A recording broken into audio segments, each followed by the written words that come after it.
Cause I can read between the lines, I ain't blind. We unwind what they're really saying, genetically modify what you're tasting. Don't need that cottage promise, so now you live up in your mom's basement. Redesign time so your mind is always wasted. Programmed to crave the basics, keep the beta in stasis. Pay the state, kid, you're in debt for being born. Messengers are mourn, just the price for being warned. Don't be alarmed, disconnect from their machinations. Stop subscribing to the folly of own nations. Bone breaking ain't the answer, cause they seek the ownership of souls. Spread the seeds and watch them grow. Break the chains of control. Break the chains of control.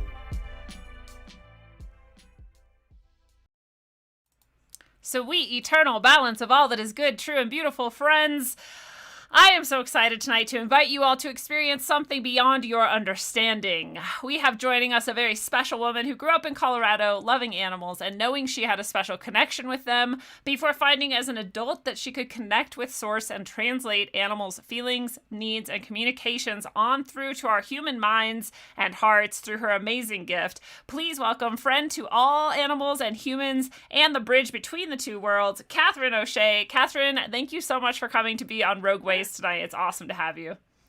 Oh my goodness. Thank you so much, Lindsay. Thank you for having me. I'm so delighted to be here. Oh, it's so great. This is going to be such a fun episode. And I'm just going to throw it out there as a teaser for those people who are already in the chat and already listening that later in a short while, you'll be able to call in to 740-33-ROGUE and actually talk to Katherine about your animal, and she can help you connect. So there's a call-in opportunity for you, and we can take people from the chat as well if you're shy and you don't want to call in. So both opportunities will be open to you. But before we get started, I like to remind people to go check out rogueways.org for more stuff from me for free, and to please support the show at subscribestar.com/rogue-ways. Every little bit helps. There's $1 level, there's $7 level, $22 level, and $55 level, and they all come with their own awesome perks. So go check them out. I really appreciate everybody who supports, and thank you so much that you do. And Katherine, I always start with a pointless question of the episode on Rogue Ways, and the question I was going to ask you is what your favorite sense is and why. My favorite sense? Like sight, taste, sound, tactile, like which sense is the one that you love the most and why? I was going to say my third eye, but that's not really a sense. That's a sense to me. That's right. Define sense. Yeah, that's a sense. I mean, it's our sixth sense, right? Yeah, I think the sixth sense is going to be my favorite in all kinds of ways. Which is, anything I can sense through my channels is always such a beautiful experience. Well, that's so cool. I kind of want to jump straight into that, but I usually go back to the beginning. But since we're there, do you feel like you access information from other, I guess, from all of your senses, or do you think it's just sort of our sixth sense or your third eye sort of thing, or how do you feel like you do get information from our pets and elsewhere? Yeah, there's several ways, right? And I think it's evolved kind of as you shared in that beautiful intro. It started out, sometimes it's just a knowing, right? Sometimes it's such a knowing and it's not coming from our mind or anywhere we can really rationalize. We just know. Yeah. And so that's one way that I get communicated with, is just to know.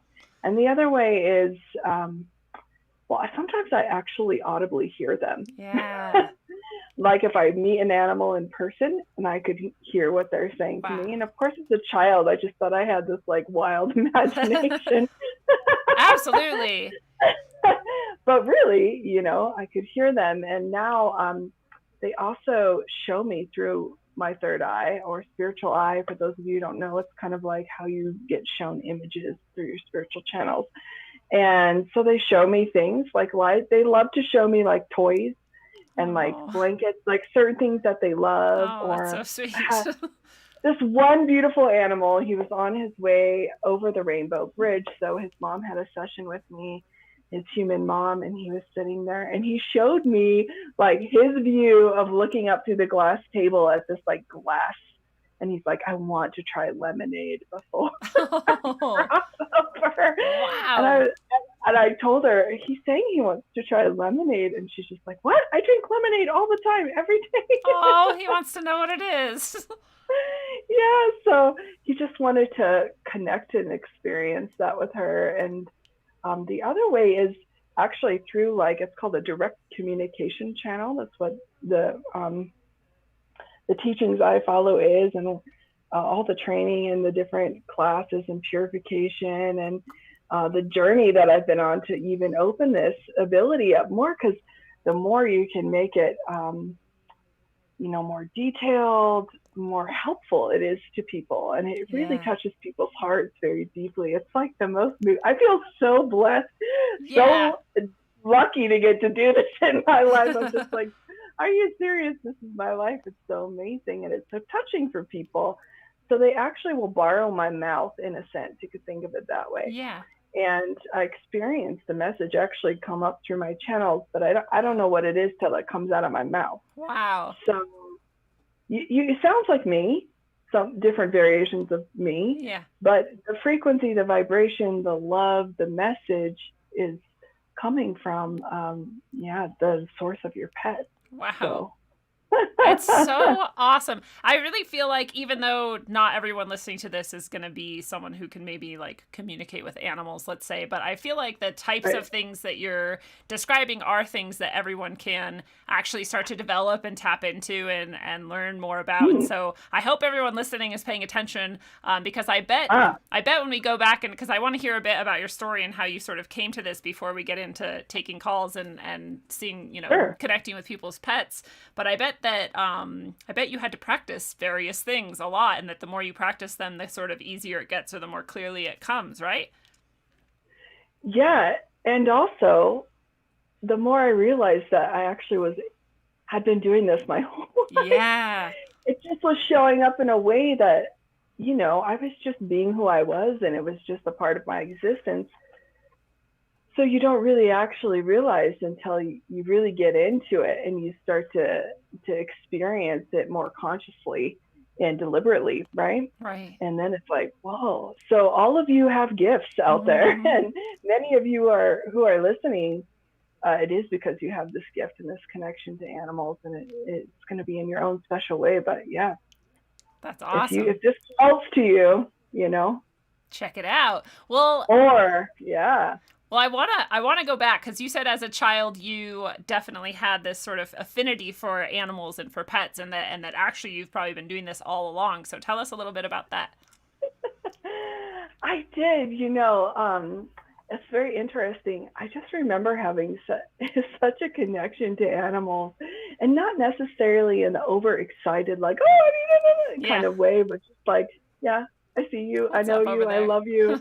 Yeah. And I would just have this kind of real sense of just knowing what they were trying to communicate or what they needed. Like, I was very helpful with everyone's animal. I think I started animal sitting when I was like 8 or 9 or 10 years old. People were like, here, take care of my animals. You're like, I'd love to. Thank you. And I was lucky enough to have my own little Scottish Terrier that I connected deeply with. And thanks to this ability, I still can. Like, he shows up for me all the time and encourages me and connects me to that part of myself that physically got to spend time with him. I know his name was Sir Macduff McIntosh III. What a cutie. I love that. Then I had some birds. I was given pets when I just really loved animals. I love even the snakes that would crawl in our yard. And, I just, so I could actually hear. Now I'm realizing that I actually could hear them and know, and they would show me things and tell me things, and even show me some memories that they had. And it was really just a special. But when you're a kid, you're just being who you are. So I was just in my world, and I would see animals that crossed over, and I would see like heaven's animals or animal guides in my third eye, like they were right in front of me, in sort of a mystical kind of way. And they would tell me their names. And that's another thing, animals love to tell me how old they are. That's like the first thing they do is give me a number, and then I have to try to guess what the number means. They're like, hello, 52. You're like, what? Yeah. Oh. Sometimes it's like how old they were when they were adopted, Oh. or when they left their, because they have moms, real, animal Yeah. moms. And sometimes it's how old they were, how many years they've been with their Their person. family. Oh. And sometimes it's like more accurately like how old they are or how old they feel. Wow. Even that is, I think, somewhat mind blowing for some people to think about, that animals would have that acute of a sense of time. I don't think many people expect that. Well, I think what it is that they're relating to our sense of time. So Oh. it's not always accurate, but they're communicating in terms that whoever I'm talking to is going to be able to connect to. Yeah. So like if I see an animal in the park, I don't just bust out like, your animal's sick, Yeah. But if they start talking to me and tell me how old they are, oh, how old's your dog? Is he like 6? And they're like, yeah, he is. Oh, cool. You're like, you I just could tell you more. feel through the conversation and see how they want me to serve them. Because to me, that's the only reason I receive any messages from any animals or any knowing is any communication is so that I can help their people or them. And it's amazing how healing it can be. It's completely blown any dream or expectation of what I would have about this work. Like if you told 7-year-old me that I was doing this, I'd be freaking out. Yeah, you're like, yes. Unicorns are real. Yes. Oh my God, I can totally imagine. I feel like I might have had like as close of a sort of affinity to animals as you, but I don't think that I was as receptive to what they maybe wanted me to hear or know, because I maybe was a little bit more in my own head of what I wanted for them. But I totally relate to that excitement. When you're a child, your connection to the source is so similar, more similar to animals' connection to the source. So that makes sense. You might be surprised. Well, because I think back to like times where I'm like, I'd be playing in the yard and I would just like pick up a shrew and be holding it. And I'm like, why did the shrew even let me hold it? Like, what? Is this a real memory? And I'm like, yeah, it was. Like, I did that. But that would not happen now, I think. They would run away. So clearly something has changed. But so tell us then how you went from, this general sort of love and affinity and having these experiences, but maybe not really even realizing what they were to where you are at now. Did you sort of, start realizing it more and more as you grew older? Or it sounds like maybe you got into a certain type of spirituality that maybe aided things as well, right? Yeah, I think that's definitely what happened. So as a child, now I can remember having this. But then when I became a teenager, like any good teenager, I just ignored everything, including that. Like, I have no real personality. I'm whatever you want me to be. Totally. Yeah, I'm just going to wear this hat, try not to get beat up on the bus. Yeah. And right. When I was in my late 20s, I got diagnosed with thyroid cancer. And so that is kind of what inspired my journey to my own personal healing, which is initially really what led me to discovering this. So we never know really where our path, what is guiding us. And so, I'm so grateful, and not in a way where I'm like, yay, cancer, but, right. I'm fine. And it is why I went down this path, and it is the happiest, the most joyful thing for me. So I moved to Hawaii for other reasons, but I was called there, like anyone who is listening who has moved to Hawaii or felt like they wanted to knows, or another place, right? Another magical rainbow place knows what I'm talking about. I was just called there. I was really called, the day after I moved there. I didn't know where I was or what I was doing. And I just stumbled into this group of healers. It was like a fair, and they were giving blessings. And I was like, I totally was seeking out. I tried everything. I tried Qigong, acupuncture, and it all helped me. Yeah. And so I was definitely on that alternative path to healing. And so I received yeah, definitely. And I still very much am. And now I get to, facilitate that for other people, which is also amazing. Wow.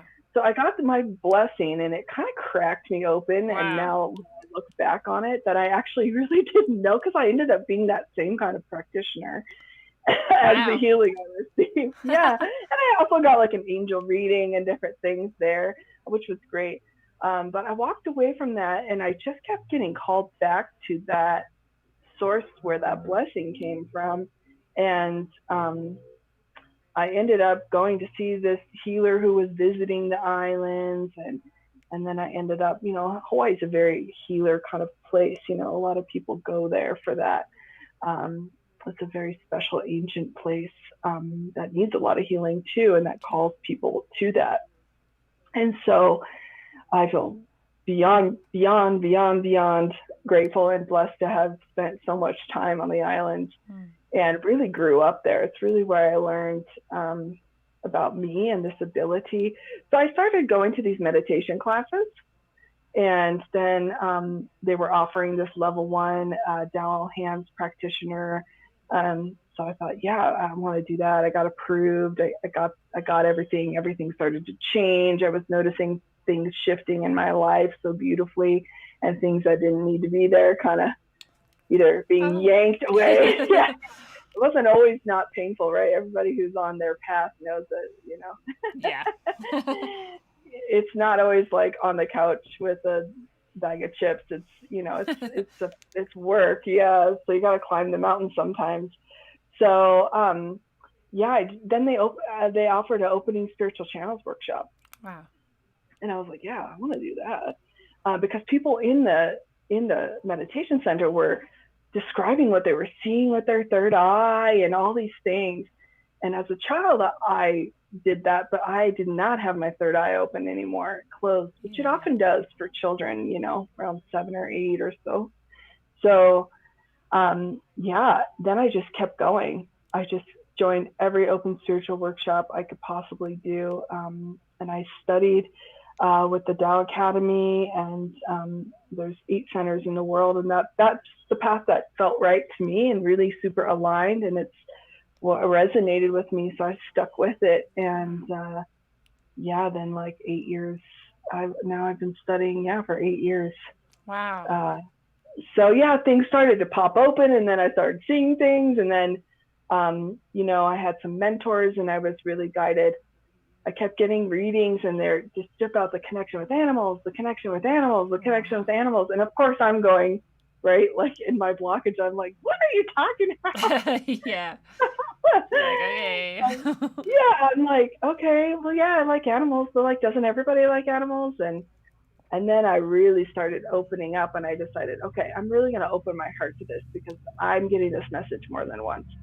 And once I did that, things started to drastically change, and I started to hear them just around. And I have my own little doggy who's passed out over here on his bed, but he's really helped me. I believe he was very much sent to me. He was like this big one. I got him to kind of be my teacher.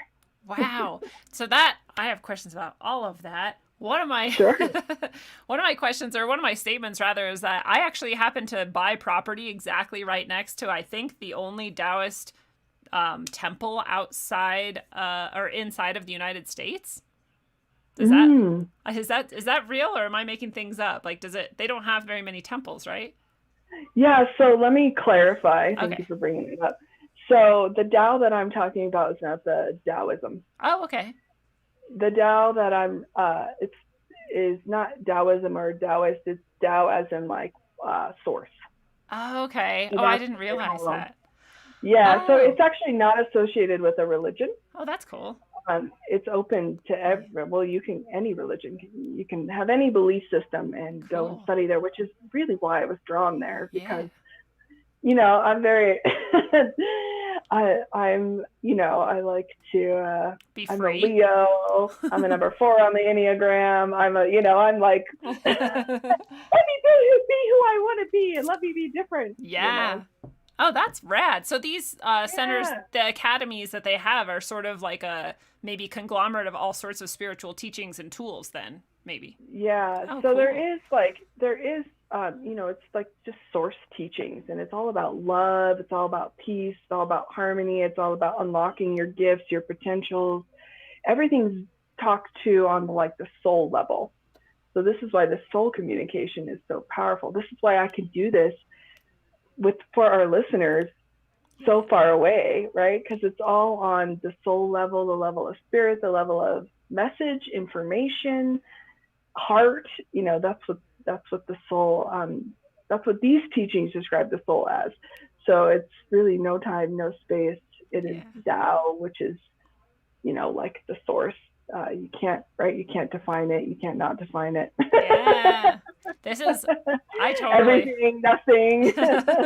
I feel it. I love that. So do you then have this same sort of ability with people? And also tell us more about your dog. I mean, if living with a dog and having this experience, I feel like would be like living with another human almost. Like, do you guys have like fights? Do you have disagreements? Or, is it all just pure like awesome bliss like all the time?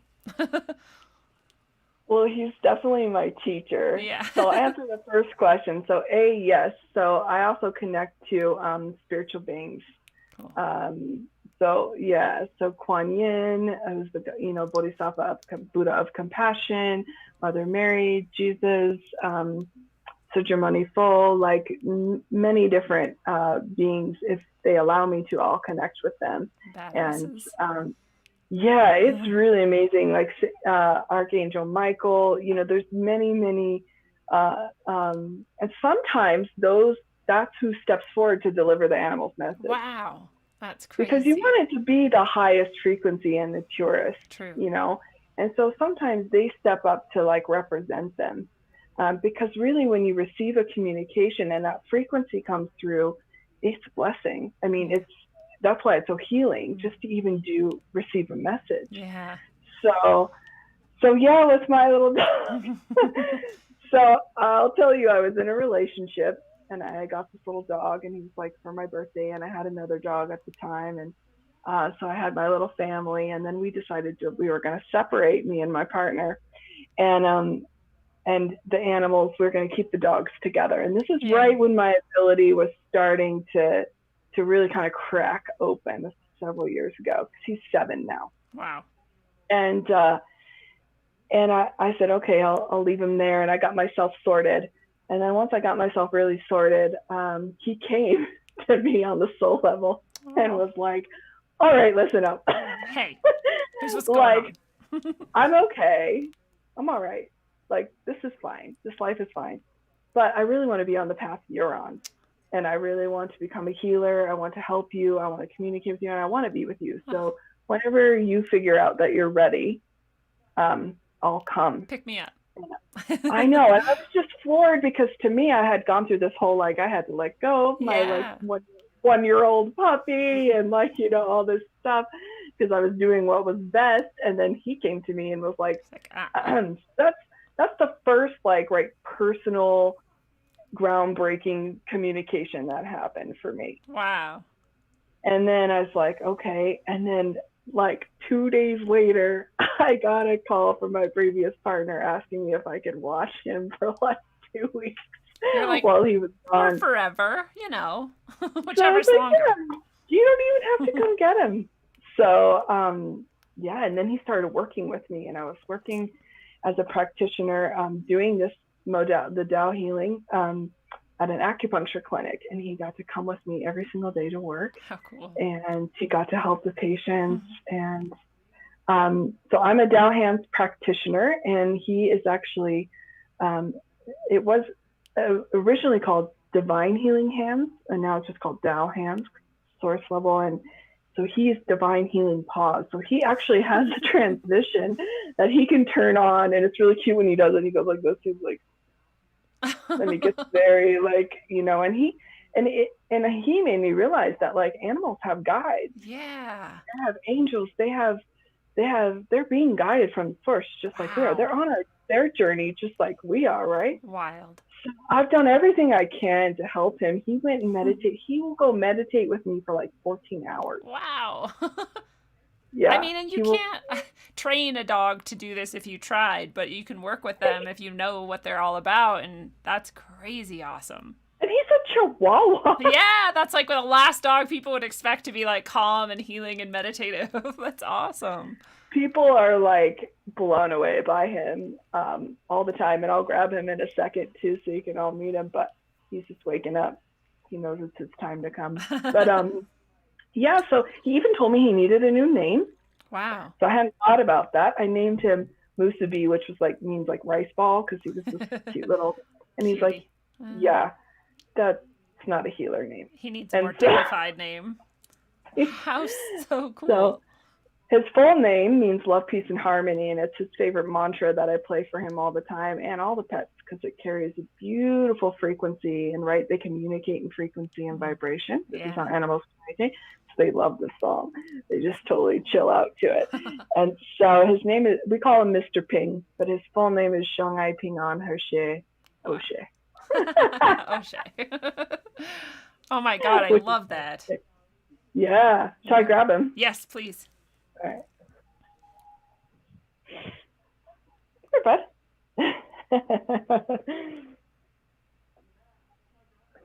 So I'll say hi to everybody. Hi, Mr. Ping. Are there people that can see us? Oh, yes. Everyone can see us. Oh, yeah. Okay, cool. Yeah, this is Mr. Ping. Even when you held him up when we were first talking, I was like, this is the calmest, like, most serene dog I've seen, especially that he's Chihuahua. I just don't see that as much. What do you think, bud? Aw, I love him. Yeah, he has his own Instagram if anyone wants to follow him. I want to. What is it? I'm gonna do it right now. Mr. Ping's Love. Mr. Ping's Love. MR, I think it's dot. I should know this. I'm gonna put it in the chat too. Mr. Yeah, Mr. Ping's Love. At Mr. Ping's Love, right? At Mr. Ping's Love. Oh, and it's all one word when it's in Instagram, right? Yeah, I'm trying to remember if there's a period. I should know that, but well, we'll see. People can. We'll figure it out. I bet it'll come up when people search for it. I think it's MR period Ping S Love. Mr. Ping S Love. Yes, you're right. That's exactly it. Yeah. I'm following him now.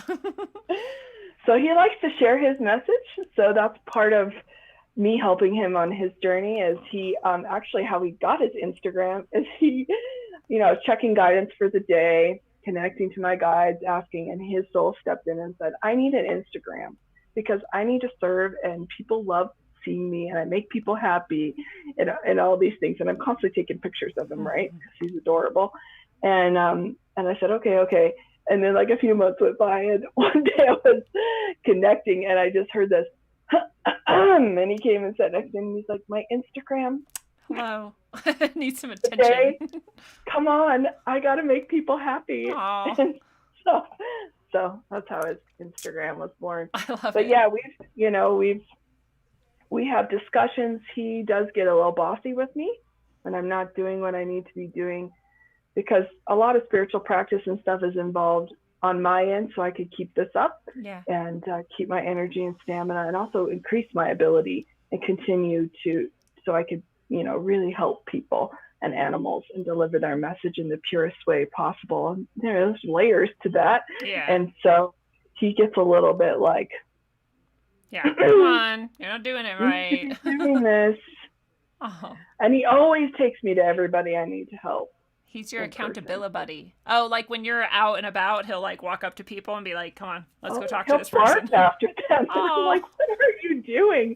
And then, the connections. Now I know. I'm like, okay, well, we need to connect. This dog needs our help. Or, and they don't even have to have the animal with them. Wow. Pretty soon they're talking about the dog. And everybody who has a dog who walks them knows that, it opens up conversation for everybody who has an animal. Yeah, that's one of the great things about it.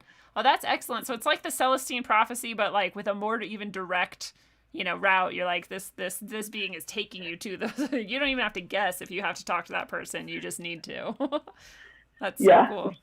It's totally true. It's like they have a light bulb on and he sees it and he's just like, yeah, this is And I think we all kind of know, like, if you've had pets, you know that they are more in tune to whatever we're less in tune to, like cats seem to see things that aren't there. Dogs sense things about people that you might sort of miss. And it's like, they just have that I think that everyone kind of, if you think about it enough, you'll recognize that that's true. But what do you think that your pets, like, come to you, or do you go looking for pets, or I guess is he your only pet right now, and how do you select pets or choose to live with pets, you personally? Oh, that's a good question. On a lot of people I connect with, and their pets, there's so many amazing stories about how they get put in our lives. Right. It's truly amazing. So he is my only pet right now. Wow. And I kind of expected you to have like 60 pets, like, I guess that'd be a lot of too much information all the time. Well, I sort of feel like I do sometimes, because when animals discover, when you start sharing and you're like, okay, I'm ready to share with the world every animal's message on the soul level, all the animals come.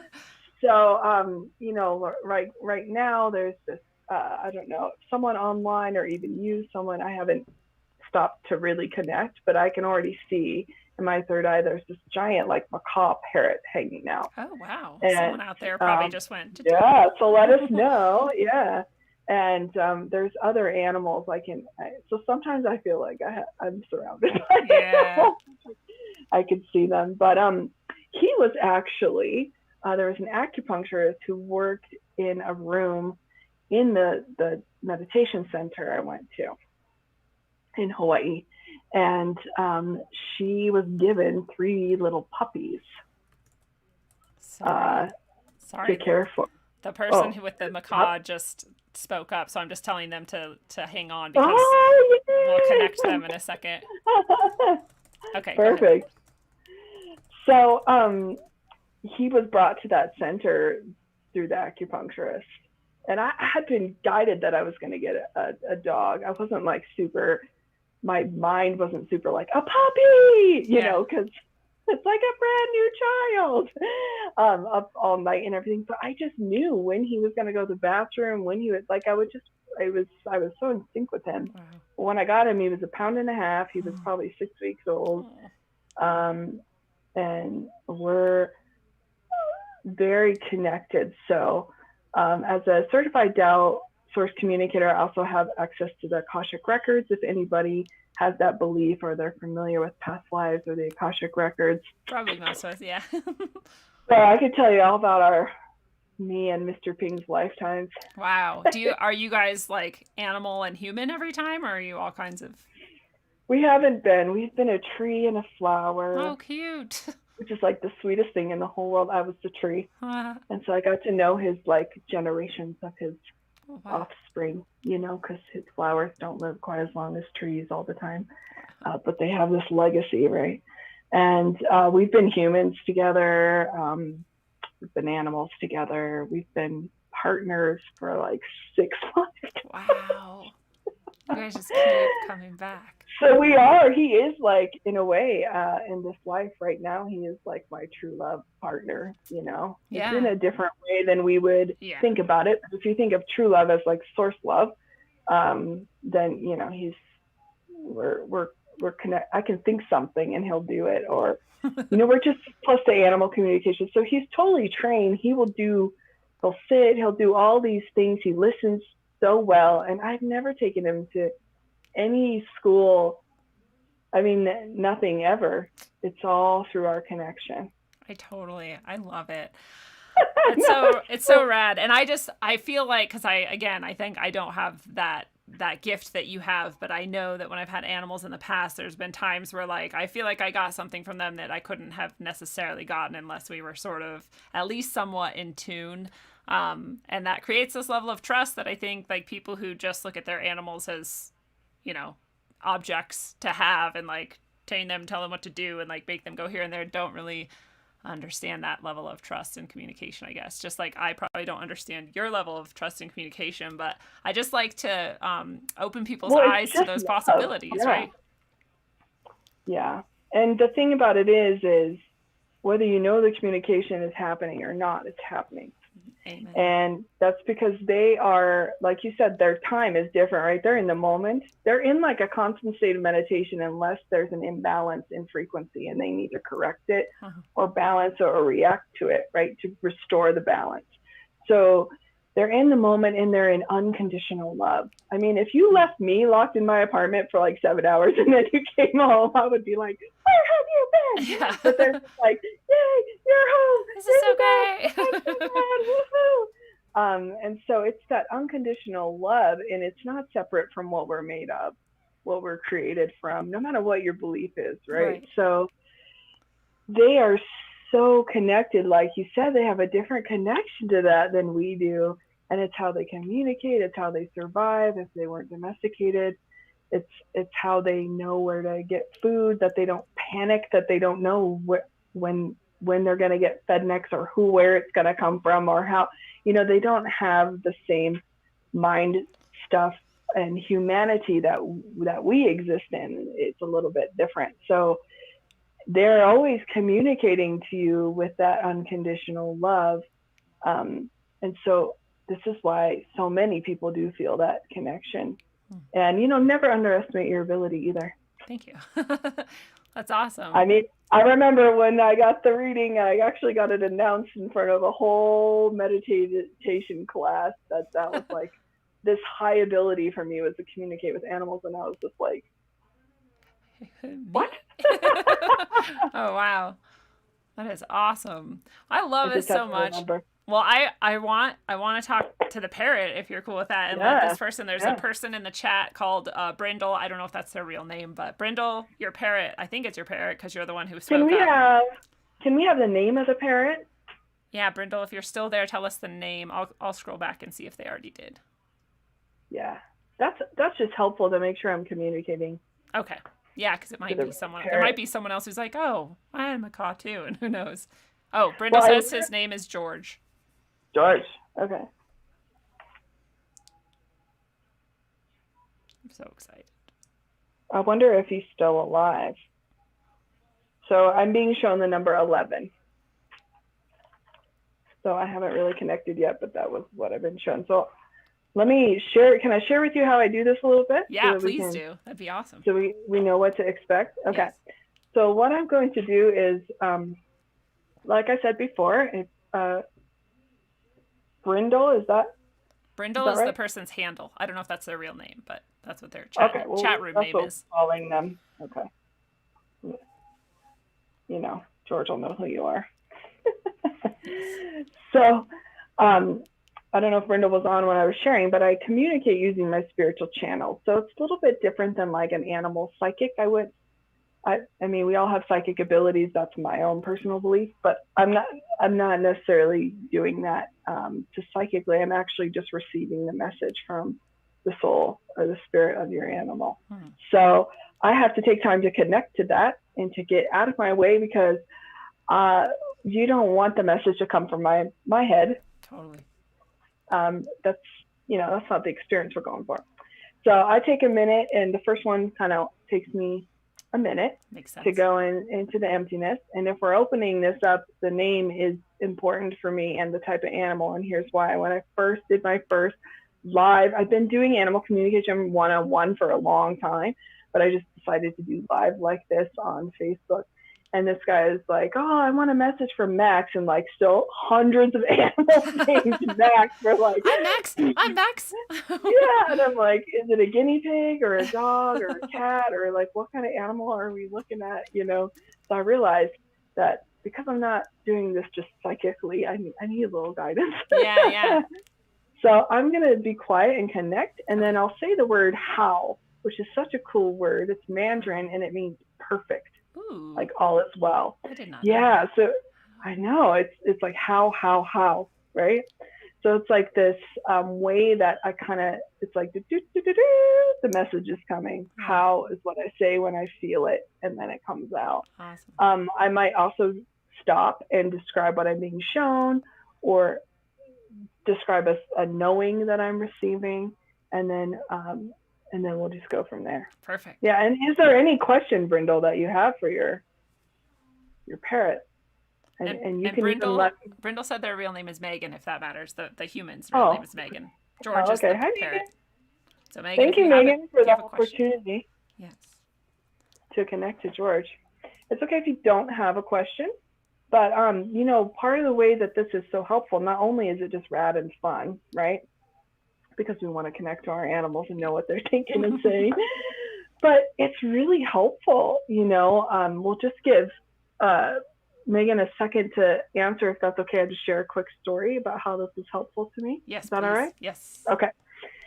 So Mr. Ping, who you've all now met, my little adorable, wise, and very calm Chihuahua, was staying at a dog sitter's while I left the islands. We were in Hawaii, and I went on a retreat or something that I did, and I was going to be gone for an extended, you don't leave Hawaii for the weekend, you're gone for like 3 weeks. Mm-hmm.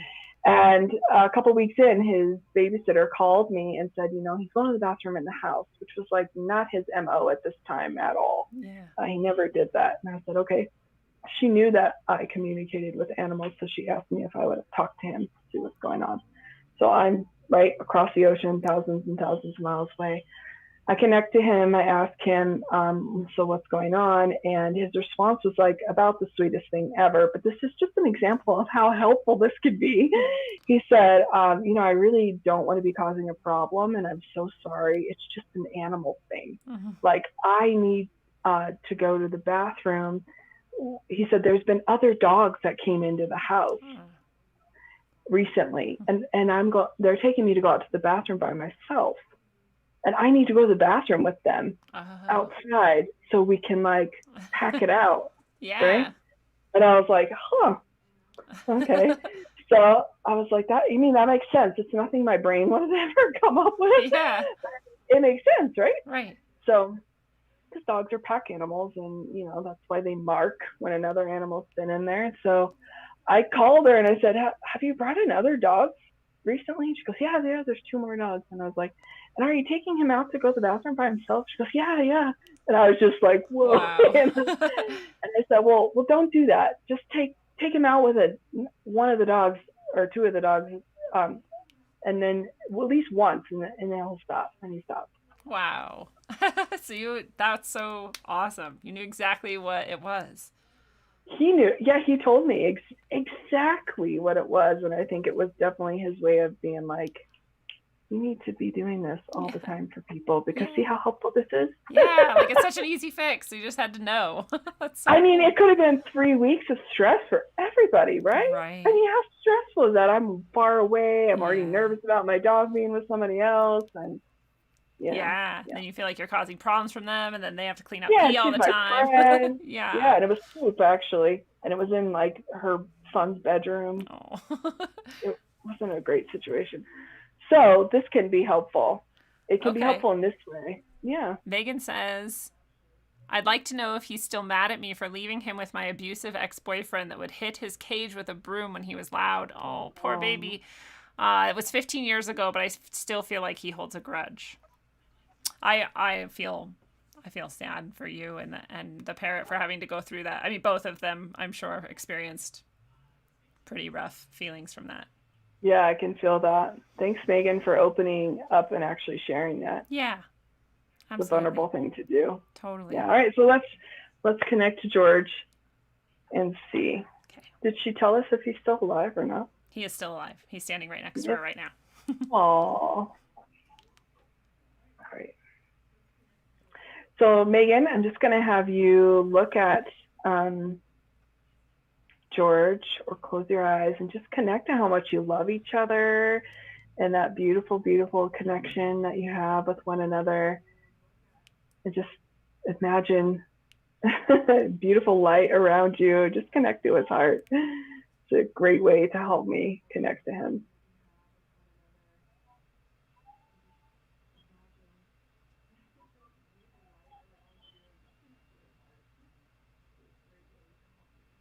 How, dearest, my beloved one, this is George, your beautiful boy. I love you with all of my heart, and I never want you to think otherwise. I know that I give you a hard time, but I'm really trying to guide you and show you your strength. You have more chutzpah than you think that you do. The power is in your heart.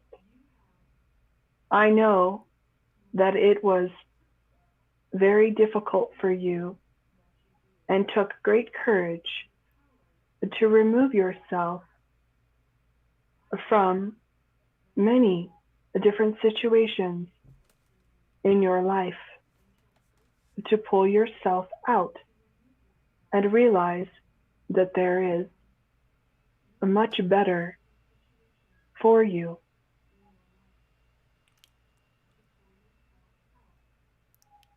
I do not want you to hold this heaviness on your heart. I am with you now. I forgive you, and I forgive him unconditionally.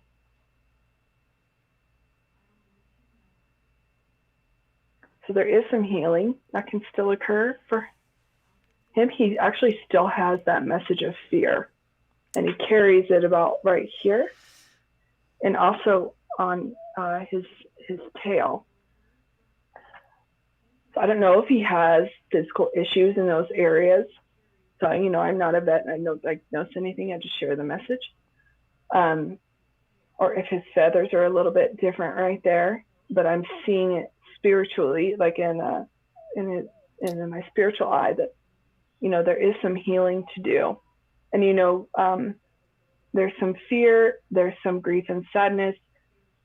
He has served you in such a beautiful way.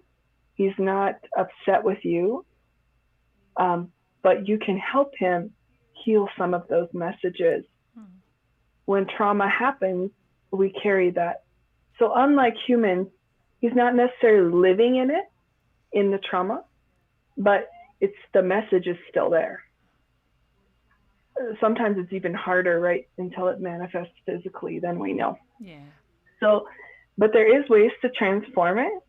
And he also has taken on, this is what pets do. So it's okay. This is like what they've signed up for. It's what I'm learning, many of them. Even if it means incurring negativity for themselves, they will serve us unconditionally. So whatever they can take on for us, they take on for us. And being the receiver of that aggression to him was just part of his service to you. So, I have like tears in my eyes. I know, I almost started crying. Yeah, he really loves you. And Megan, if you can work on healing that, he doesn't want you to carry on the guilt. Because you think of it this way. So here's George and here's you. But there's also the soul of your relationship, which carries memories, information, love, messages, positive, negative, whatever it is, right? That we create through our thoughts, our words, situations, actions for one another. So let's imagine that there's a soul of your relationship. Sorry, I just forgot where I was going with that. That healing that relationship. Oh, okay, yeah. So if you can really let go of that guilt, it'll brighten up that soul. Because right now, as long as you're attaching the guilt to that, which it's reasonable, right? Yeah. I mean, of course you would feel guilty about that. I would feel that way too, yeah. Yeah, but you can heal that, and what that will do is actually free him up. And it could help him also. So, and it will brighten up that relationship and only increase the amount of love that you can feel. Because we can move forward in our relationships with animals just like we can with people. Right. If you have an argument with your father, obviously you experience some difficult relationship challenges just from what you very honestly shared with us. So thank you for being vulnerable in that. But those kinds of things can heal, and our pets carry unconditional love. So it actually can heal. Faster. They're like, okay, yeah, I forgive you. Like, let's move on. But if we don't let go of the balloon, it's not gonna be able to be released, right? It's really powerful, I think, just in general, that lesson that you healing yourself heals others as well, and it heals so much of the world. We can all take that lesson, I think. Yep, and he's just going to keep taking on what he wants to because he loves you. So the more we can help them lighten the load also. So, yeah. Oh, so my God. Let me see if there's anything else. Okay. Do you have more than one bird? Sorry, I know she's typing, so. Sorry. I just see a little like white budgie. White budgie. And it might just be a spiritual bird, but it's George's friend. Oh. So he's not lonely. So if you were worried about him being lonely, that's something that you've been thinking about. He's not lonely. He's very connected spiritually to lots of animal angels. so don't worry. So this is something that this is what's so special about this work. And then when we do private sessions, this is where we can kind of dig into that. And this is where being a Tao practitioner also steps in, because that's where, really the positive informational field can come in and transform that negative information and uplift it. And that's also what's so powerful about it. So combined, it's really, Yeah. Powerful. Thank you so much for letting me connect to George. Thank you, George, and thank you. I already forgot her name. Megan? I think it was Megan. Megan. It was Megan. Thank you, Megan. Megan Brindle. Really, really, really awesome. So do you want to do it that way? Like let animals come forwards and figure out who they're connected to, or should we ask people to submit their requests? Yeah, I think you submit your request. Or can they call in too? They can call in too. So I'll open the phone lines now if anybody wants to call. And if you want to put your request in the chat, then we'll also do that. The phone lines are now open. I'm going to remind everyone the phone number is 740-33-ROGUE. So call in if you would like to chat. Let me make sure my audio is correct. We'll see how this works. I've never done a live show and call in, so hopefully the audio works for that and everyone can hear. But you guys give me feedback when someone does call. Let me know if Katherine is echoing or not, and then let me know if the phone can be if the call can be heard. So if someone does call soon, let me know that. And if anyone else wants to submit, we got our call. See? All right, let's give it a shot. Call from Lacey Mariposa. To accept, press 1. To send a voicemail, press... I think that I just answered the call, but there's one still ringing. So I can't tell what's going on. Hi, can you hear me? I can hear you. Oh, good. What's your name? Who's this? This is Lacey. Oh, hi, Mariposa. Lacey. Lacey is a friend of the show and a frequent caller. Lacey, it's awesome to have you back. Hi, Lacey. Lacey, can you hear Katherine, or can you only hear me? I can only hear you right. Hi, Lacey. You didn't hear that just now? Nope. Okay, she can't hear you, unfortunately, and it's going to be a lag on the show, unfortunately. I don't know how to fix that, but I can be a go-between. And okay. All right. Who's your animal? What's their name, and what type of animal is it, Lacey?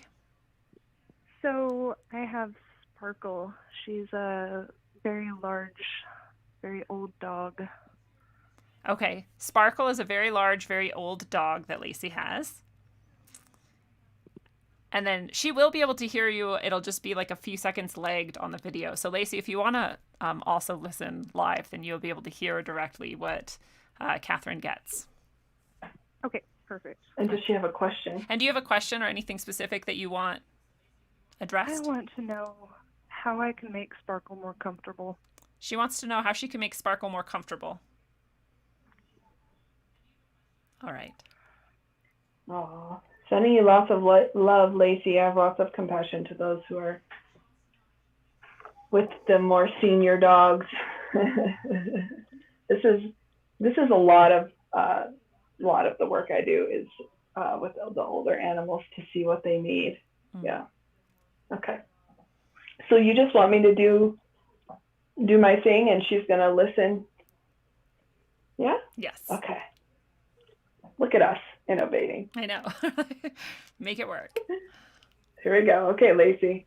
So Lacey, close your eyes and connect to Sparkle and the love that you have. If he's with you, you can And so he or she. I'll just repeat that part, Lacey, if you didn't hear it right away, that if you imagine connecting to Sparkle and feel that love and that heart connection between you two, and especially if you're in the same place right now, look at her and okay. I'm sitting with her. Yep. Okay.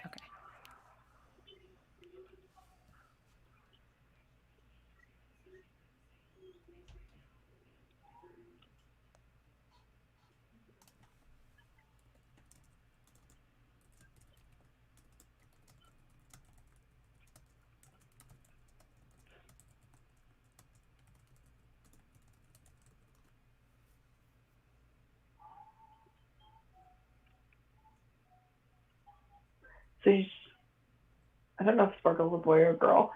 On the soul level, sometimes I don't know.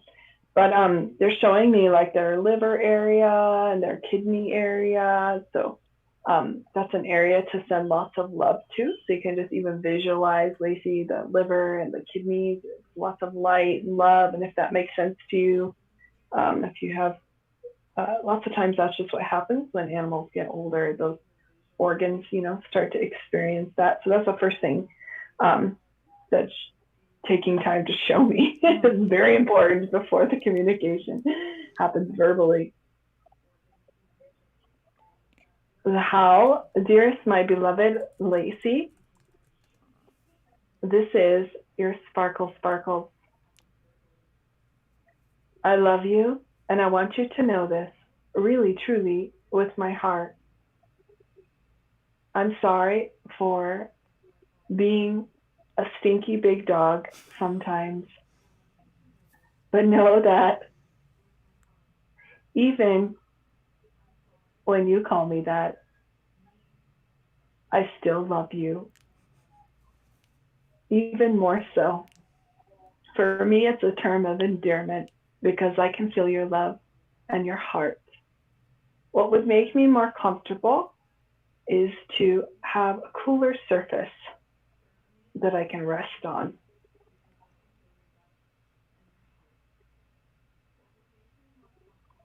So what I'm being shown is like, they have those mats or, Yeah, something like a dog cool. bed or something.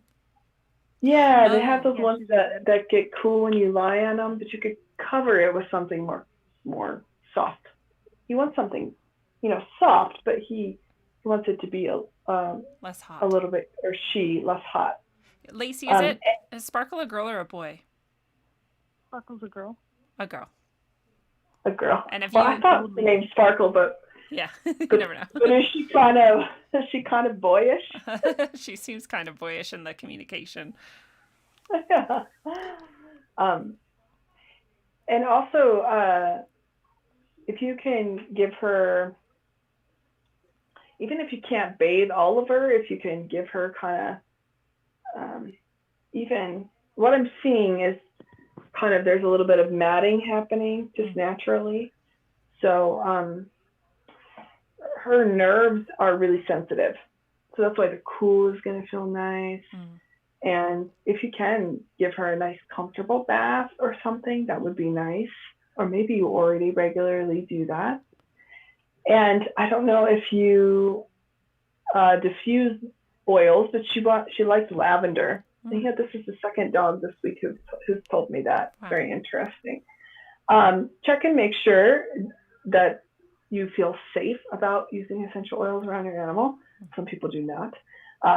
Definitely she doesn't need to ingest it or anything. It's just she likes to smell. She wants something calming, and maybe you really like lavender, so she also really she really likes it because you do. She just wants to hang out with you, and she likes. Do you listen to Bob Seger? I don't know. She says she wants to listen to Bob Seger. Bob Seger. Do you listen to Bob Seger, Lacey? A little bit. A little bit. She wants to listen to Bob Seger more with you.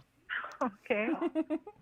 So what I see, Lacey, you can tell her this if you want, but I just see them sitting down together on a nice soft, surface on the ground, just listening to Bob Seger. Maybe Lacey's having a drink of wine or something sparkly or whatever she likes to drink, and they're just like singing to Bob Seger. Oh.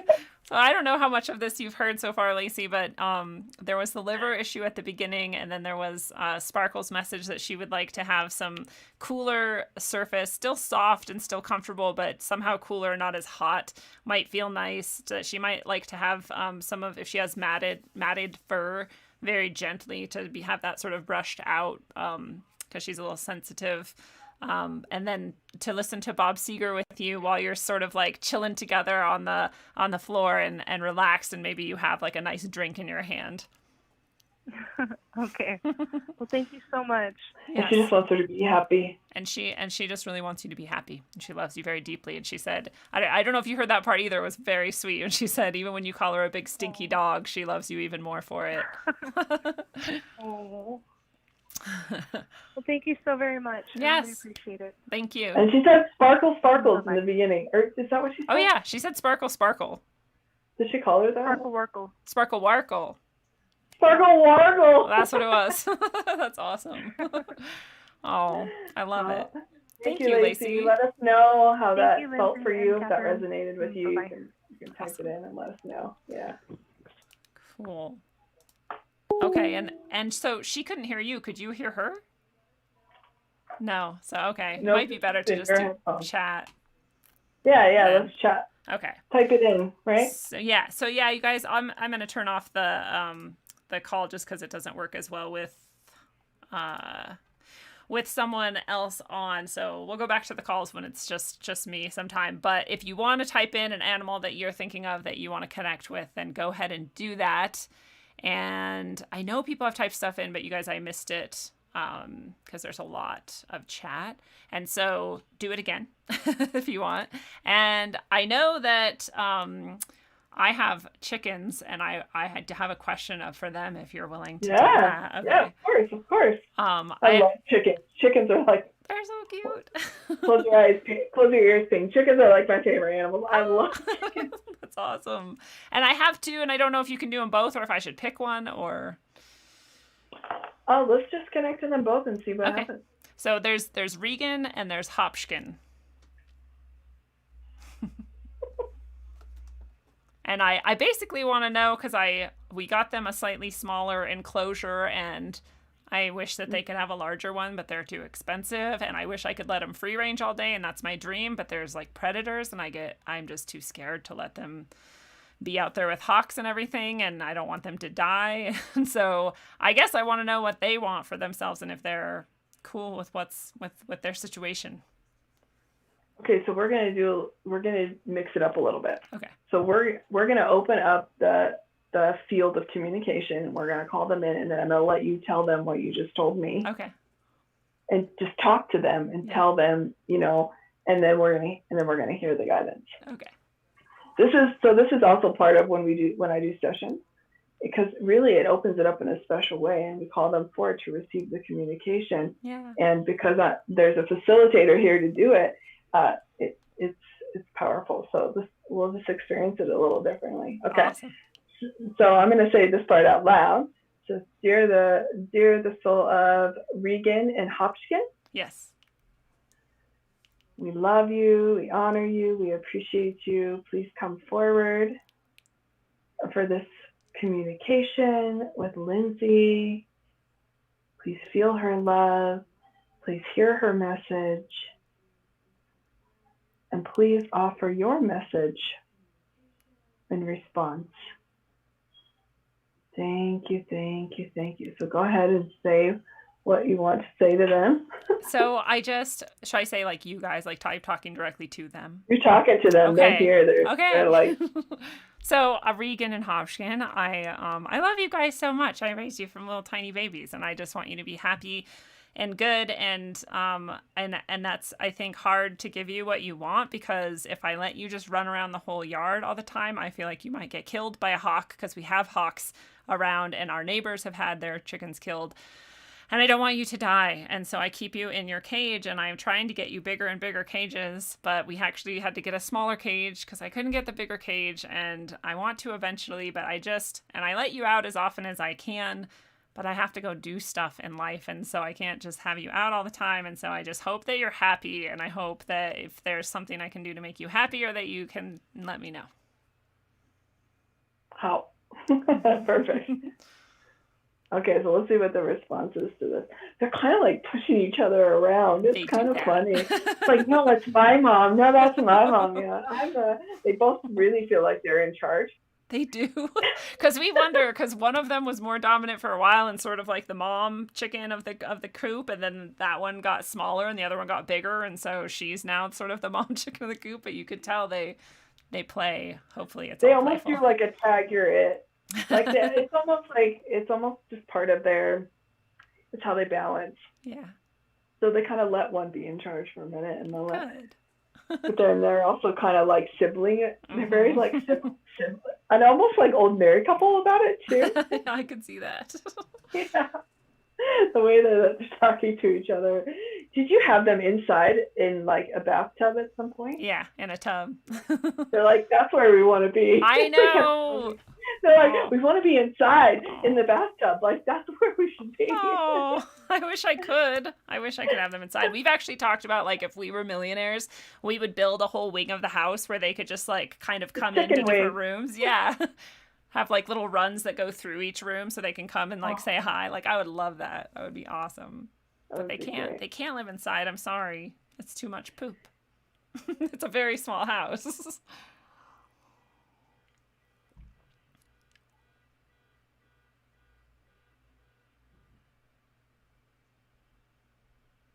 Okay, so it's Regan. Regan. I don't know if that surprises you. That probably doesn't surprise you.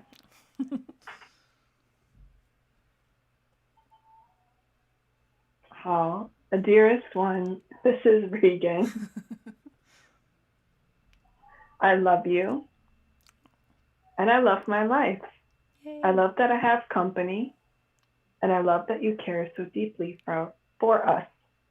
Even from the house, we can feel your love. Aww. We know that we are cared for and loved for very deeply. We would like to have a movie night with you, or sometime where we can spend a little more time.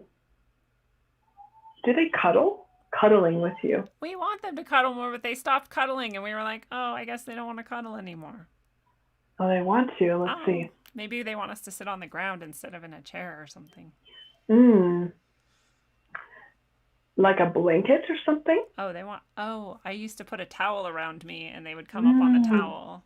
Maybe they want. Yeah. So you have to talk to them and tell them that it's time to cuddle. Yeah. Yeah. And let them know, like, it's okay, it's cuddle time. Your job is to cuddle with me. Oh. Chickens don't always like being given jobs that way, but that kind of job, they're like, oh, you can come in and this is what we're going to do. And or even if it's outside, I don't know where you would, they're showing me like on the couch. Is that where you used to cuddle? That's where we used to cuddle when they were tiny enough that their poop could just stay on the towel and not go anywhere else. Oh, so they're pooping. If they could not poop, I would love to have them inside, but they have to poop. So could you have them for like 10 minutes? Oh yeah. Yeah, just do that. They will love that. Yay! Even if it's just 5 or 10 minutes. You know, chickens' time. True. Yeah, and actually it'd be good for you. Yeah. It's going to be good for your creativity. It's going to release you from feeling bad about leaving them out there when you really just want them to be with you, because they're like your babies. Yes. You know? They are. Yeah, like really beautifully. It's so cute. And so do that. Okay. You know? Have like a chicken date night, even if it's, 10 minutes or date day or whatever it is. Do you read to them? No. Do they want me to? They'd like you to read to them. That's awesome. Something that you like a poem. I don't know if you read poetry or I write poetry. Ah, yeah, that's what they want. Oh, rad. Yeah, they want. Oh, Regan says she wants you to write a poem about her and then read it to her. I will do that for sure. That's like going in my to-do list as the next thing to do. And then I have something I need them to know when they're ready. If they don't already know. We're leaving for a few weeks and they're going to be taken care of by our neighbors, and so they won't have as much outside playtime, and they won't see us, but we'll be back as soon as we can. And it doesn't mean we don't want to be with them. We just have to go do stuff. So I heard re-understand. Cool. Yay. And they're so grateful you told them. Oh. Yeah, they're like, okay, now we know, because these chickens are so funny. You're like their responsibility. They have to take care of me. Yeah. They're like, good, cute. because she's our responsibility, and if we didn't know that she was leaving, we would be like, I'm so worried about her. yeah, like what happened? So even us just opening up this community, like this is what can be facilitated, right, as an animal communicator. So that can change. I heard just by you being able to tell them that and them receiving that message, it could actually have taken off stress, and also even maybe a little issue, not anything huge, but stress with who's taking care of them and everything. You don't want to be stressed while you're away. No. Yeah. They'll be taken care of. That's so awesome. Thank you so much. Yeah. It's so. Could you feel their love? Yes. No, every time amazing? I feel like I can feel the love that you're like connecting with the other people and their animals, because I'm like getting overwhelmed by it. I'm like, wow, that's powerful. Well, and when there's a public platform like this, really all the messages you guys are hearing from the animals are also some way for you too. Yeah. There's a universal message to it. And the way I always share is, if the reason how you know it's a real message, because people are like, well, how do I know that's really, first of all, I'm not that creative. I mean, I'm not going to think of all that stuff on my own, but you feel it. And if you're sensitive, you really can feel it. Yeah. Because that's what's coming through. That's the message. It's their love. It's their connection to you. So, yeah. So cool. Yeah. Okay, now I probably just, like, while we were doing that, we missed probably so many people. Oh, shucks. Well, I have a notepad. If you see them pop up, I can write them down. All right, let's see. I'll go Bye, back everybody. We'll get to you. Yeah. We've got... Remind us. Serena. Just remind us. Oh, wait. Okay, Serena says Judy and Dimitri the cats. Do you want me to just list some and then we'll... Yeah. Okay, we'll try to get to them all. We've got Kathy H. is wondering if you have anything from Scooby or Bonnie. Oh, hi, Kathy. I know Kathy. We've got Jesus wants to know about Tallulah, the Chiweenie. Okay, hold on. Oh, Tallulah? Tallulah the Chiweenie, yeah. Dog. Stephanie wants to know about Tetra for her son. Tetra. Is there any, they just generally want a message? Yeah, no requests with any of those. What kind of animal is Tetra? A dog. A bunny. Oh. A bunny rabbit came for it. So somebody has a Tetra. I've never heard of that name. Somebody has a bunny out there, so let us know. We've got a Maltese. Oh, yeah. I want to know about this one, too. Okay. Brett wants to know about a Maltese named Amish. He's 18. Oh, yeah. Bless his heart. He's an awesome dude. I met Amish. He's really cool. It's his birthday in November, Brett. Is he going to be 19? Oh, Brett is Amish's birthday in November? Amish just like jumped forward like that? Yeah. He goes, no, I'm almost 19, but I don't know. and then I just heard November. We'll see. We'll see. Brett will tell us in a second. Yeah, Brett will tell us. So we have this list. So we have Serena, Kathy H, Jesus or Jesus, Stephanie, Brett, So if in the meantime on delivering these messages you think of a specific question, let us know. Brett just said that yes, the birthday is in November and he will be 19. See, me and Amish are like, yes. Well, and I hope everyone out there realizes very clearly this is not set up. Like, I don't even think, Katherine, you knew I had chickens. Maybe you did because you know Johnny, so you might have known we had chickens. But definitely you did know that they like lived in a tub for a while or liked to be on blankets or anything like, you know.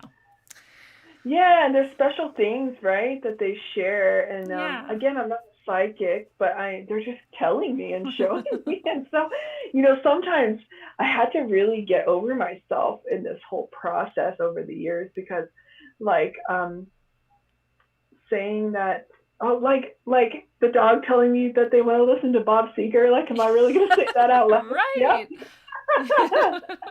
That would be exactly. I'd be sitting there being like, oh my God, I'm not saying that. That can't be real. But like, that was actually a pretty special moment. So I'm glad. Yeah, I can't not say it. And there's a reason. Right. So and she'll figure that out. Yeah. It'll be significant to the human side. I don't remember your name, but and it's funny because people tell me they're animals all the time, and it's not because I don't love them, but I just am constantly in communication, so sometimes I don't hold on to that information anyway. So, yeah, I think I should have known you had chickens, but I love chickens. And that's why I would have remembered. Okay, Serena. So Judy and Dimitri. Dimitri's stepped forward really strongly, so we'll connect to that and see what happens, okay?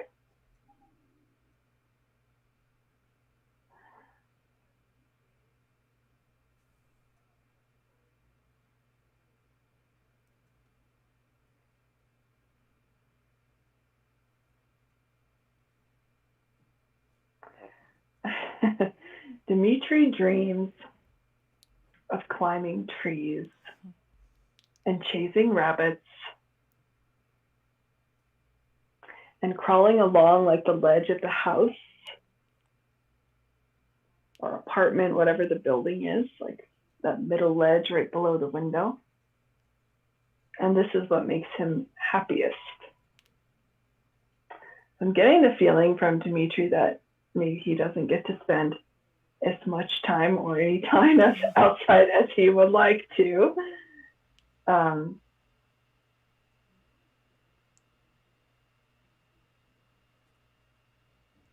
He loves to lay in the sun.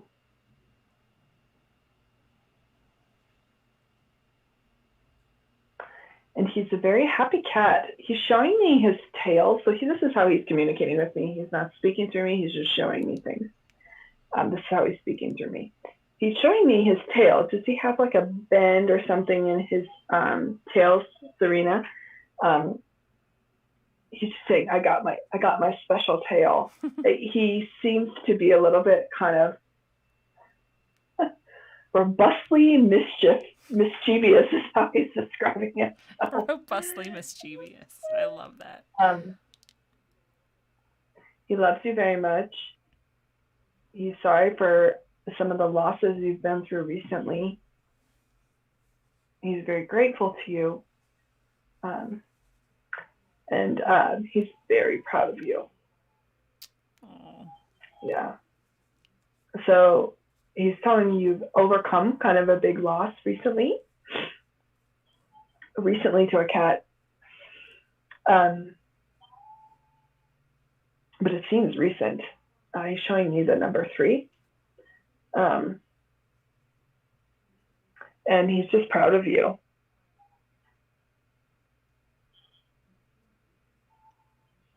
He says he loves his sissy, whoever that might be.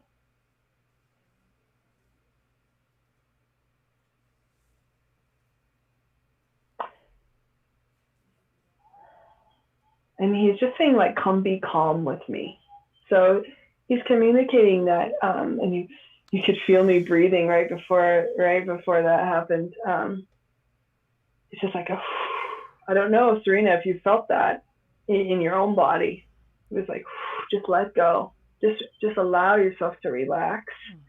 And it's going to be okay. Not in the sense when, when people say that and you're going through something and you're like, It's gonna be okay, okay. great. Yeah. Yeah, that's super, super helpful. Thank you. Yeah. But he really is holding you in so much love. And he says your angels are watching over you. I see a father figure who's watching over you.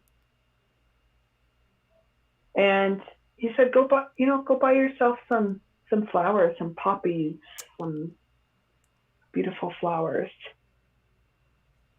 maybe some wildflowers. He's showing me like these big lilies, and that will be very healing for you. Just make sure you take the middle thing out of this is my brain saying this of the lilies, because they're not good for kitty cats.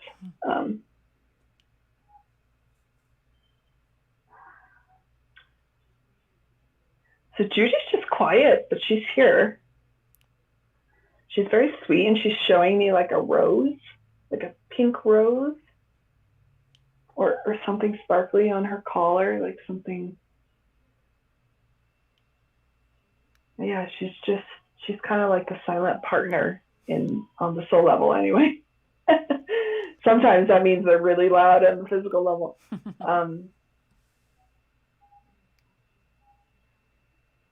Yeah, that's it. Oh. Yeah, so let us know if that resonated with you, Serena. It was beautiful. If I was Serena, I'd be crying right now. So, Serena, if that's what's going on, it's cool. Let us know whenever you're ready. When he said he was proud of you, you saw my eyes well up, because the reason that's happening for me is because I'm feeling how he's feeling, and so yeah, he's like so proud of you. Oh. And you probably need to hear. Well, we all need to hear that message right now, right? Absolutely. Yeah. All right, Kathy. Absolutely. Scooby and Bonnie. It's Bonnie this time. We'll see if Scooby has anything to say. Scooby is actually happy that he says he's back on track, which I know you communicated that to me actually physically too. So it's good he's confirming that. And I'm just seeing him look up at you. He just wants to be with you, to sit with you, to be on your lap, he wants to comfort you right now. Yeah. Okay.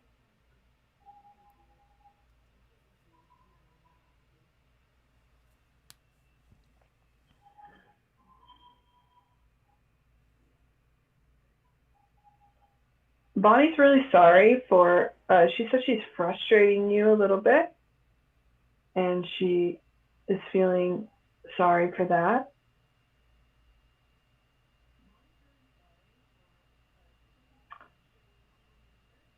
Has there been a lot of sirens today? She says she's stressed. The noise is really kind of stressing her out.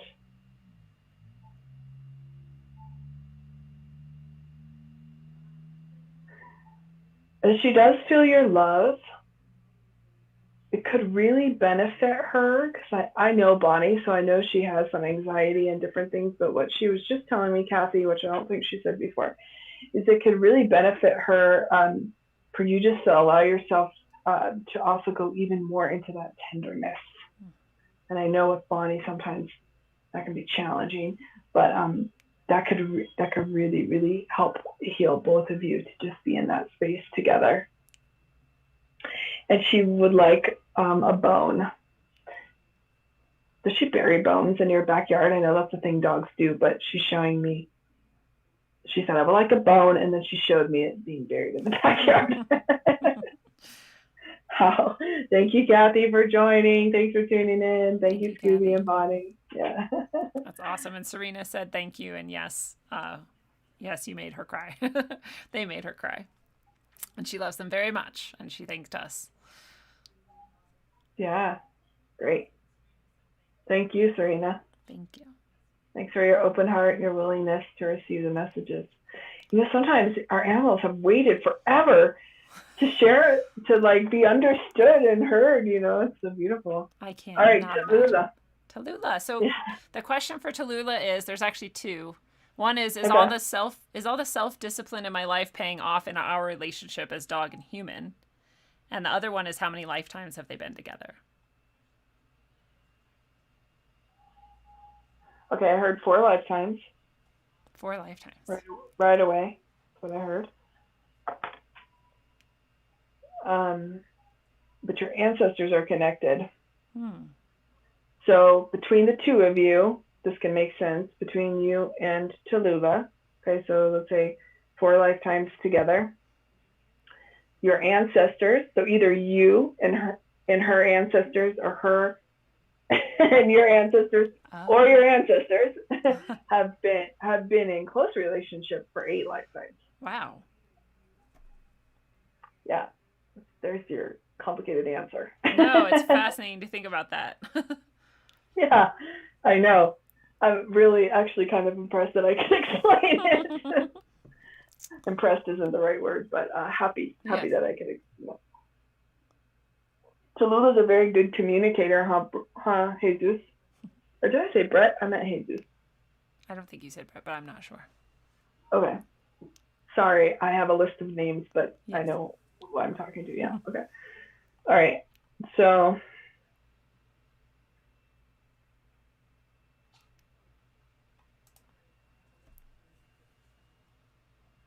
dearest Jesus, this is Tallulah. I want you to know that I love you very much, and I'm very happy with you, no matter what it is that you do. For as long as you are loving yourself and bringing the joy from your heart in a way that you want to share with the world, I am happy. Our relationship needs some love, as all relationships do. We can sing together,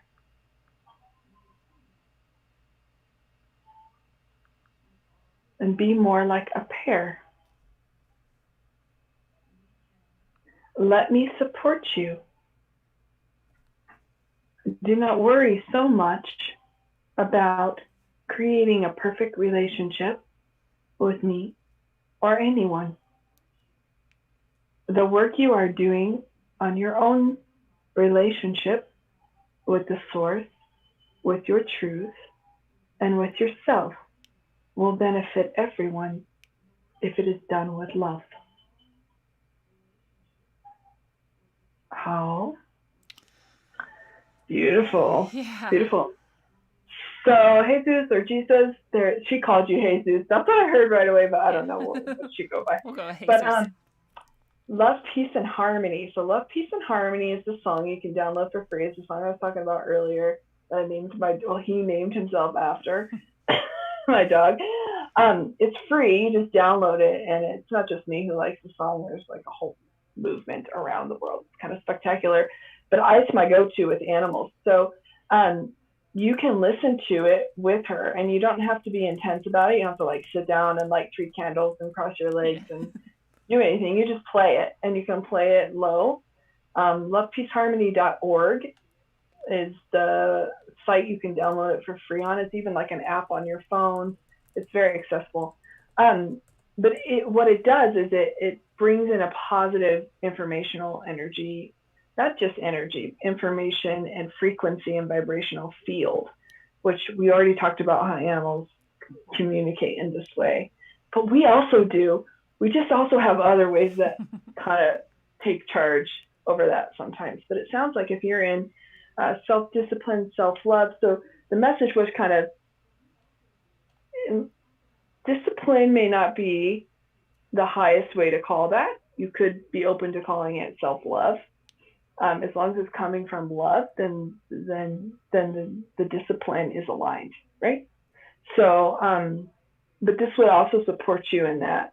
And whatever negativity, when we go through self-love or self-discipline, we're really trying to create more positivity and more direction, more alignment in our life.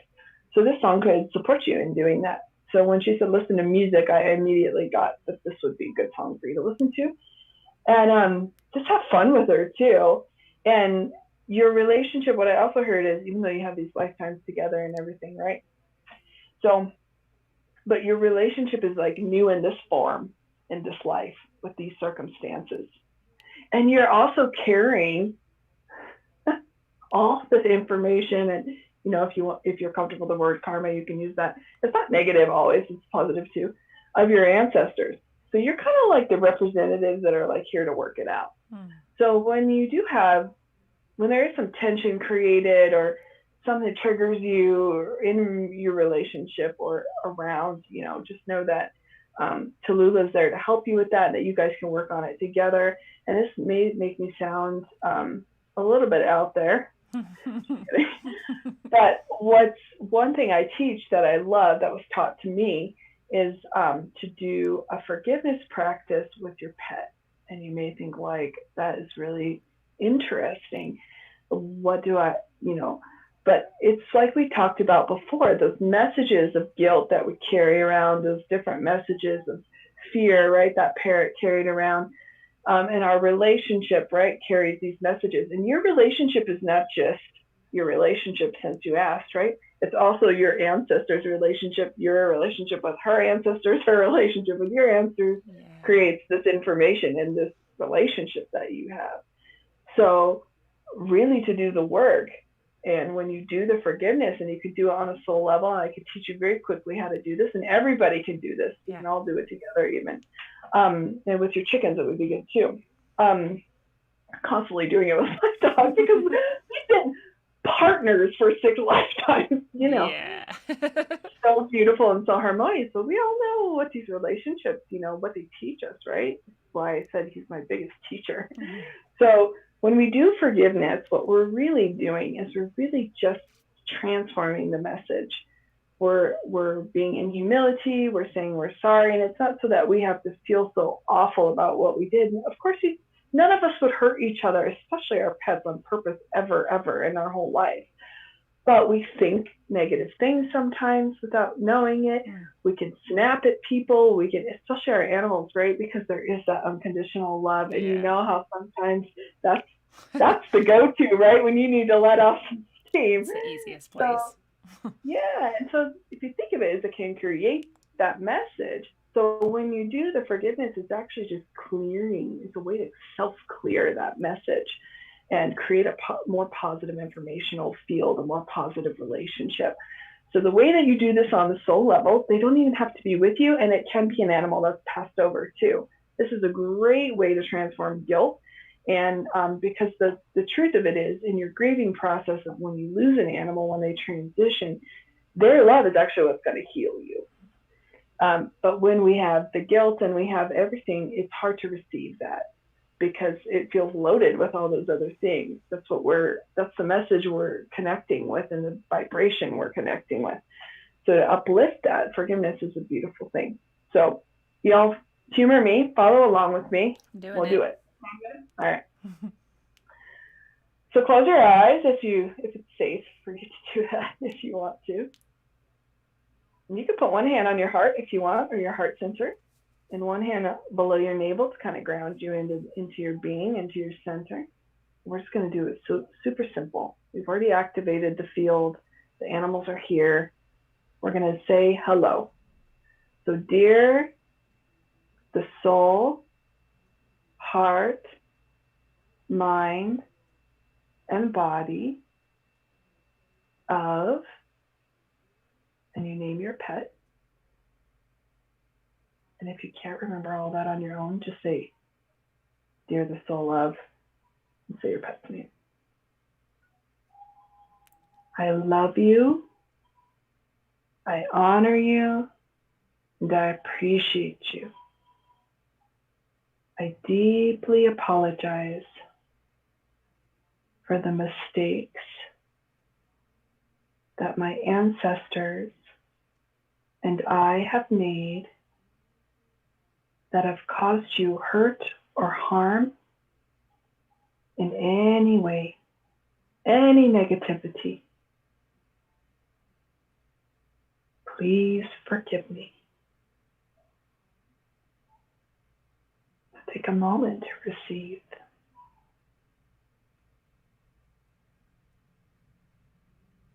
And we say, and I forgive you for any harm you have caused me or my ancestors in any way, in any lifetime. I forgive you. You forgive me. Bring love, peace, and harmony. I forgive you. Beautiful light shining from your beautiful heart. You forgive me. Beautiful light shining into your heart. Bring love, peace, and harmony. Light everywhere. Love, peace, and harmony. Okay, I'm going to sing love, peace, and harmony for you just one time so you can experience it. So stay in this space with your animal and really just allow yourself to let it go. If you're feeling the guilt come up, if you're feeling, just kind of acknowledge it and let this frequency of love and light, forgiveness and compassion come in through the song. Okay, that's me singing it, so it's a little different, but I'll do my best. Okay. Lula, lula, lee. Lula, lula, la, la, lee. Lula, lula, la, lee, lula. Lula, lee, lula. Lula, lee, lula. I love my heart and soul. I love all humanity. Just do your best on that one. Join hearts and souls together. Love, peace, and harmony. Love, peace, and harmony.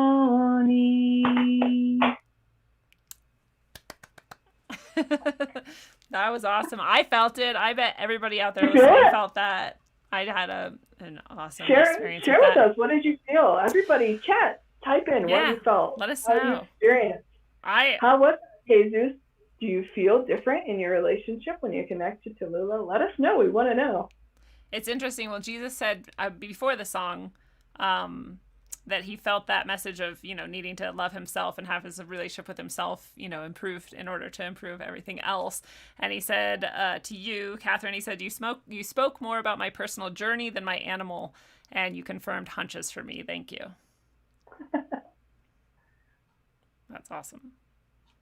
And we'll see what people say. Here's the thing, Jesus.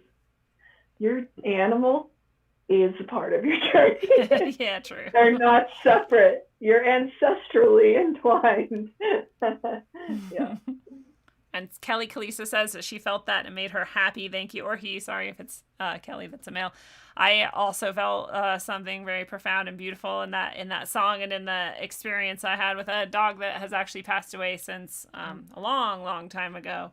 And I had some guilt I was carrying around with him. So that was really awesome to let that go. I mean, sometimes we don't even know we're carrying around those messages, right?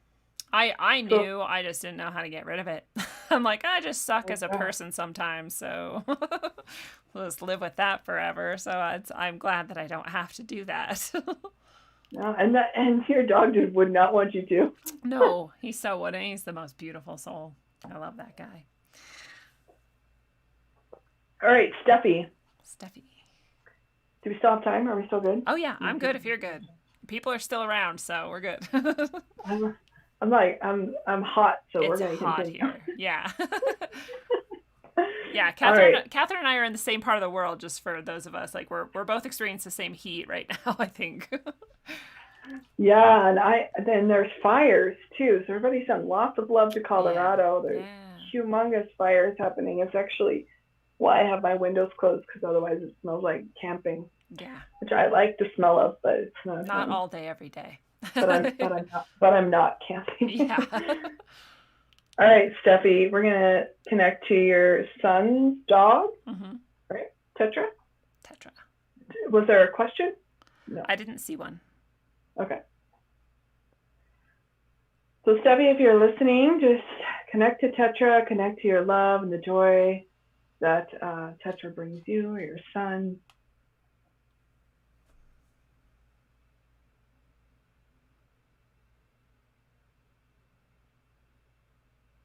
Dearest ones, I would like to play outside a little bit more. I love my life, my family, and all of my beautiful toys. There is a red bone that I especially love. I love to play ball, even though you don't think I know how. And what I really want to share with you is that your love for each other has truly healed my heart. I've never felt love like this before. How? Never felt love like that before. I'm almost like sad for Tetra now, but I'm glad that Tetra has this love now. Yeah, it's a joyful thing. There was no sadness in it, or I didn't feel it. It actually is because Steffi has so much love for her son, and he has so much love for her, and so that love is like healing. So it's just like, like when you see pictures of the Northern Lights and you're like, whoa, I've never seen, like, you've seen so many skies, but you've never seen a sky like that before. It kind of was like that. It's like he gets just to watch this magic happen because he, I don't know if Tetra's a he, but Tetra sees colors, like, spiritually. A lot of animals have their third eye open. That makes sense to me. And this is why we're like, my dog really has his third eye open, and I had to really understand this to help him, guide him in his behavior, because he would see negativity around people and he would just be like, Yeah. Yeah, and it's like they were teasing him because they wanted him to interact with the negativity. So I had to really do some soul communication with him and tell him not to do that, because it's not going to create love for him. It's not helping. Anyways, yeah. So Tetra sees love like that. Oh, wow. The frequency of it, right? Yeah, it's really beautiful. Wow. Thank you so much, Stephanie, for sticking around and let me speak with Tetra. That touched my heart. I could feel it. Beautiful. I literally feel it every time you're doing that. It's pretty awesome.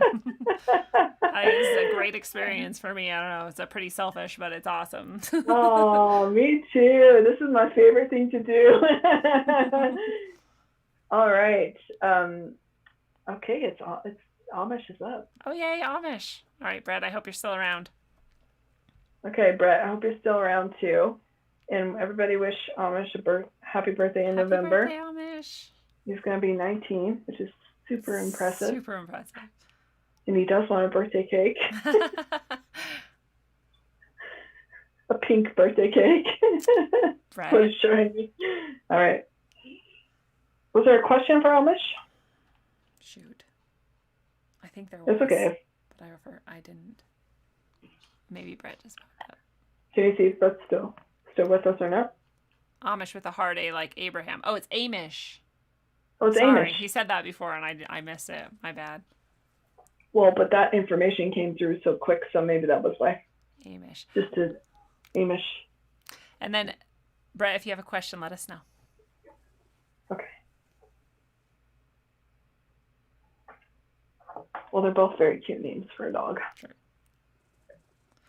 Is he still happy even though he's going blind and deaf? Mm-hmm. And Brett, I hope you heard the part about the birthday cake, because you're going to have to do a pink birthday cake. He's blind, but he wants a pink birthday cake. He's like, oh no, you better make it pink. Yeah. So is it his left eye or his right eye? Or both of them? let me know. It's not that important, but he's showing me one's better than the other. Like, so maybe his right eye is better, but his left eye is not as good.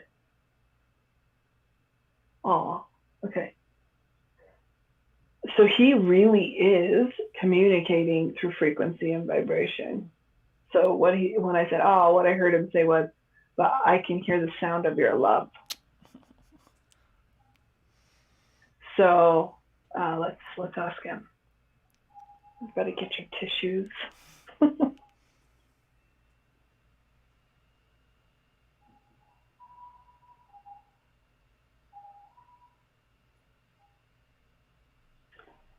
So right away he's showing me. He says he wants a turkey leg. To give him turkey leg. It's like, I don't know how big Amish is, but it's like, you know, to him it's like this big turkey leg, and he would be very excited for one of those. You have to give him one. Sorry.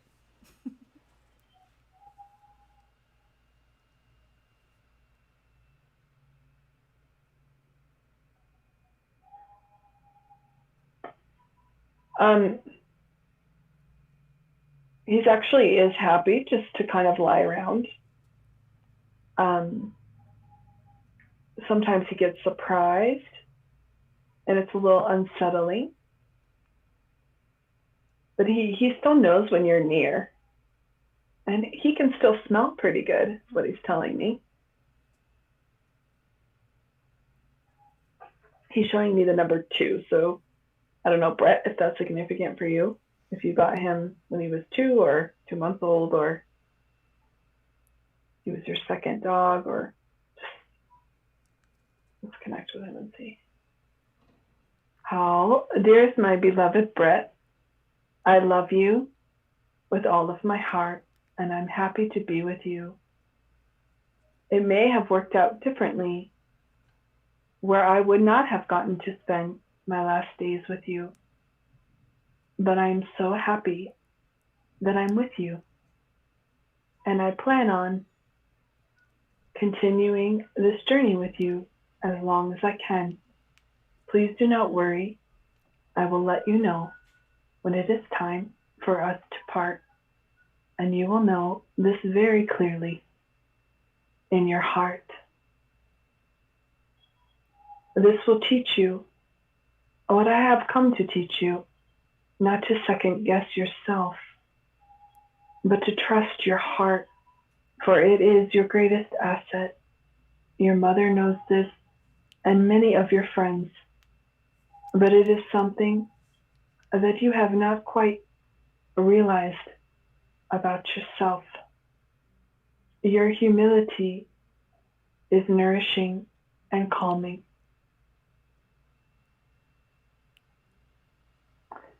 Do you play the drums? Do you play an instrument?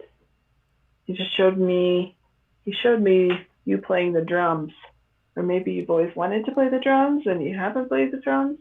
I know play the drums. Very musically inclined. I don't know if he plays an instrument or not, but I know he loves music. But he'll tell us.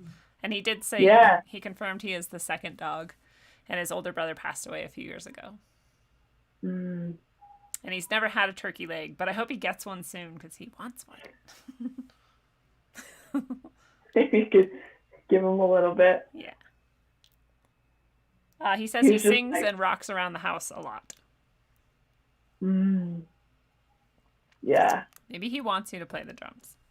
I saw the drums. He was showing me. Look at him playing the drums. Isn't he great? You know? That's awesome.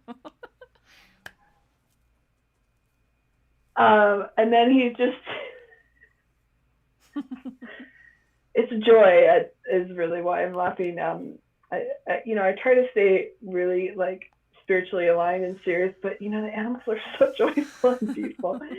So he was just singing, but he was singing, she's my cherry pie. I don't know if you rock out to that song.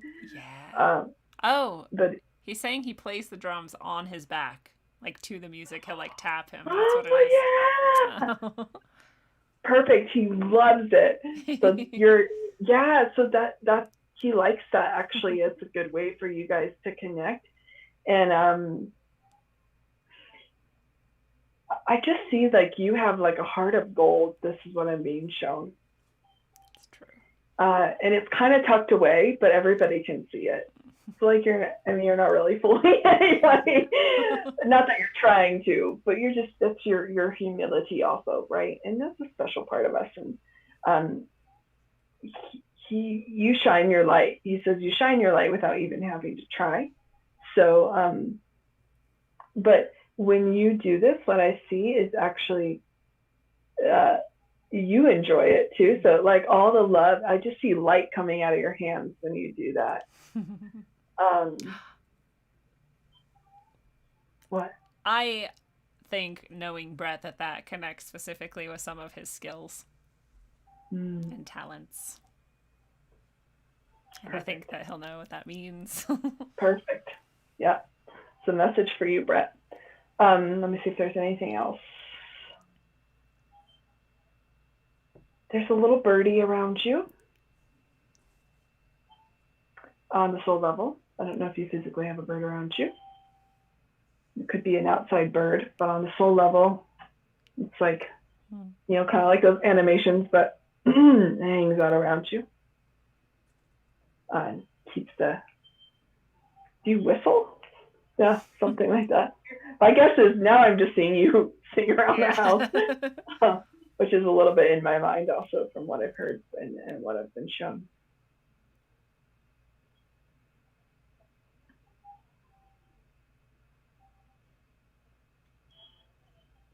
I see a female dog, so I don't know if your other dog was a female.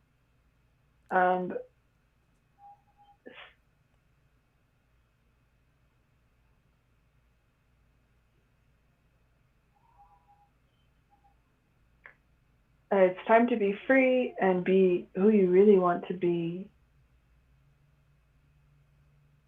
in the way that your heart is calling you. So do not be afraid, and know that you're supported. Actually, I don't know how connected you are to animals, Brett, physically, but on the soul world, you're really connected to them. You have tons of animal guides all around you. I mean, from every dragons, mice, eagles. It's like an eagle, falcon, hawk kind of looking animal. And I see him like lifting you up. So it's like wherever you're wanting to uplift I don't know if it's what you do or who you love or the quality of your relationships, your integrity, you're ready to do it. And you're being lifted, you're being supported. So it may not feel like it. But yeah, so I hope that was helpful. What a love you, Amish. Yeah, thanks, Amish. Yeah. Oh my God, that's so sweet. I feel like knowing Brett that I understood all of that. So Brett, I hope you got everything out of that. we can talk later if you want my take on it, but wow.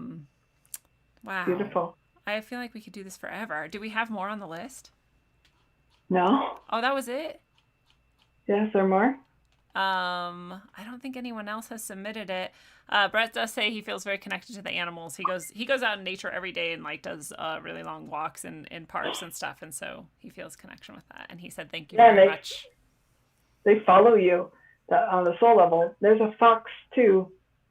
Keeps an eye on you. So if anyone else is out there and they've been waiting and you want to submit your animal for a reading, then let's do that. And while we're waiting, I have another animal that I'm wondering about. Yeah. If I can do that. Okay. Her name is Sammy and she is a pit bull. I'll try not to cry. It's okay, right? Everybody, we're going to hold you in love. That's why we created the field of love. Yes. Sammy. So what's the number 4? I got her when I was 4, and I also haven't seen her for 4 years, so it could be either. There we go. It's both. Oh. She's just confirming. She's just giving us that message.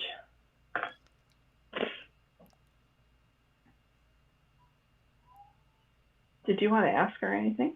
I just Is hope it a boy or a girl? it's a her, and I just hope, I wonder if she's okay and if she understands why I never saw her again and has nothing to do. I love her very deeply, and it was not about her at all.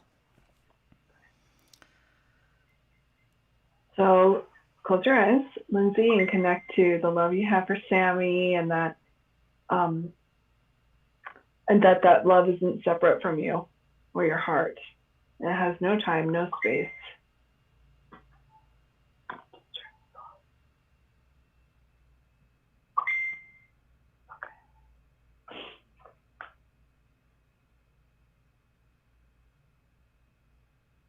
Dearest one, this is Sammy. You are a beautiful, loving soul who saw me for what I truly was. I was able to be myself around you in a special way. The ideas you had when we were together were brought to you because of the love, the source love, and the way we both connected to this love together. I understand that our time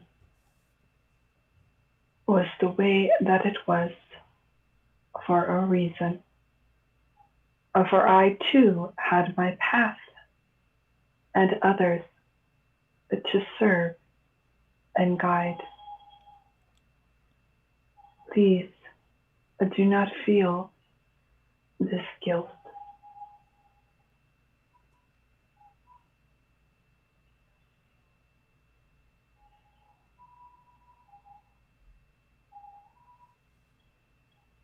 She's showing me a rainbow.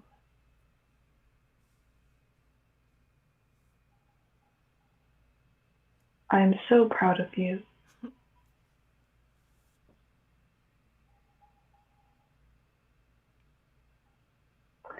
showing me like this gray, like sweater, shawl, blanket, something. Yeah. Yeah.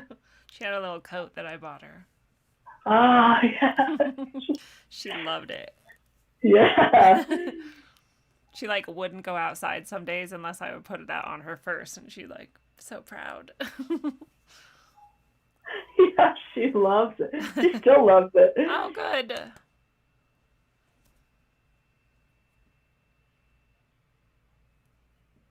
Oh, she said that you were her mama. So it's okay. And you can connect to her. She wants you to. Now maybe in a more, I don't want to say more positive way because I know you connect to her very positively. I've had very sad feelings about her for 4 years. Yeah, so she said it's okay. That time's over now. And that's even planned in the stars to release this at this time. This is why we're doing this together today. It's actually Sammy. Oh, wow. So thank you, Sammy. Thank you, served Sammy. so many people and so many animals today.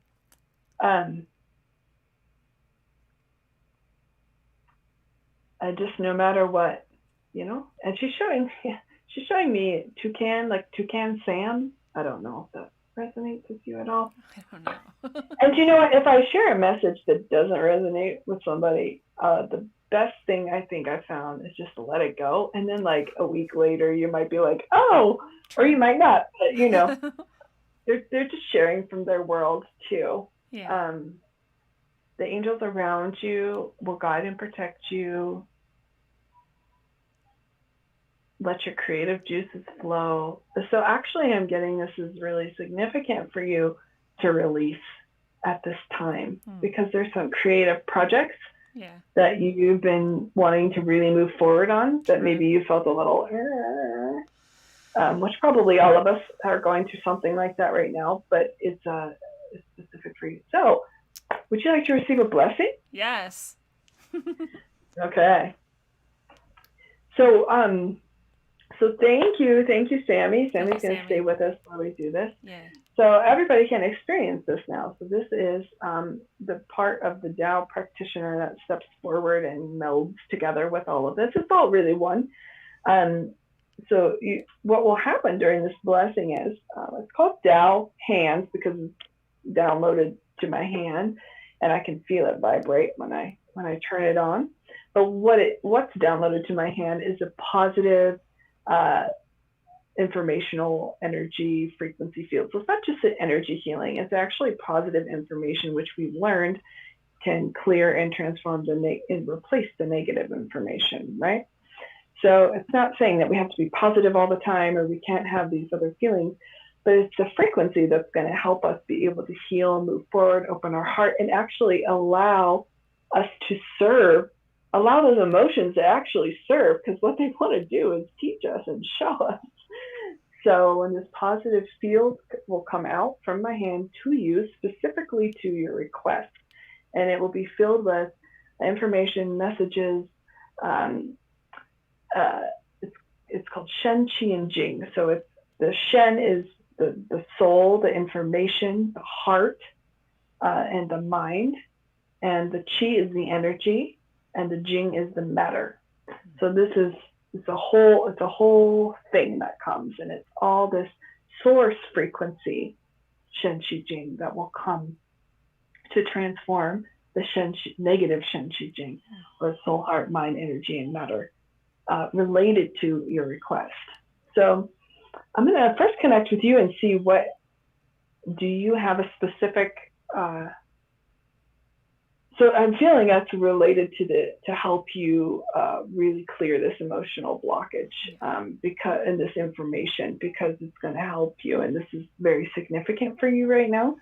So do you associate with a specific emotion connected to it? You want me to check for you where the root of it is? I guess I have like a guilt. Okay. Which is real, right, everybody? I mean. Yeah. Yeah. Yeah. I don't know. I don't know specifically which thing I'm connecting to, but. So sometimes how I do this, which is really helpful to guide me, is I check. I also have a body pendulum, a source body pendulum. So I check with this pendulum, and I like to do it on the 5 elements of Chinese medicine, because we know that there's 5 elements. There's wood, there's fire, there's earth, there's metal, and there's water. And each element has emotion, a part of a body, organs, fluids, time of year, right? So if it's okay, I'll ask where the root cause of the negative information is, and then I'll know that because I'm getting it's an emotional body thing for you, that would be helpful. Okay. So I'll check the elements, and then we'll do whatever emotional body that element is connected to. Okay. Does that sound good? I think I know what it is now too. Do you? Okay, well, we'll see. Yeah. I mean, they're all tied together. So, True. I mean, they're all connected. So close your eyes.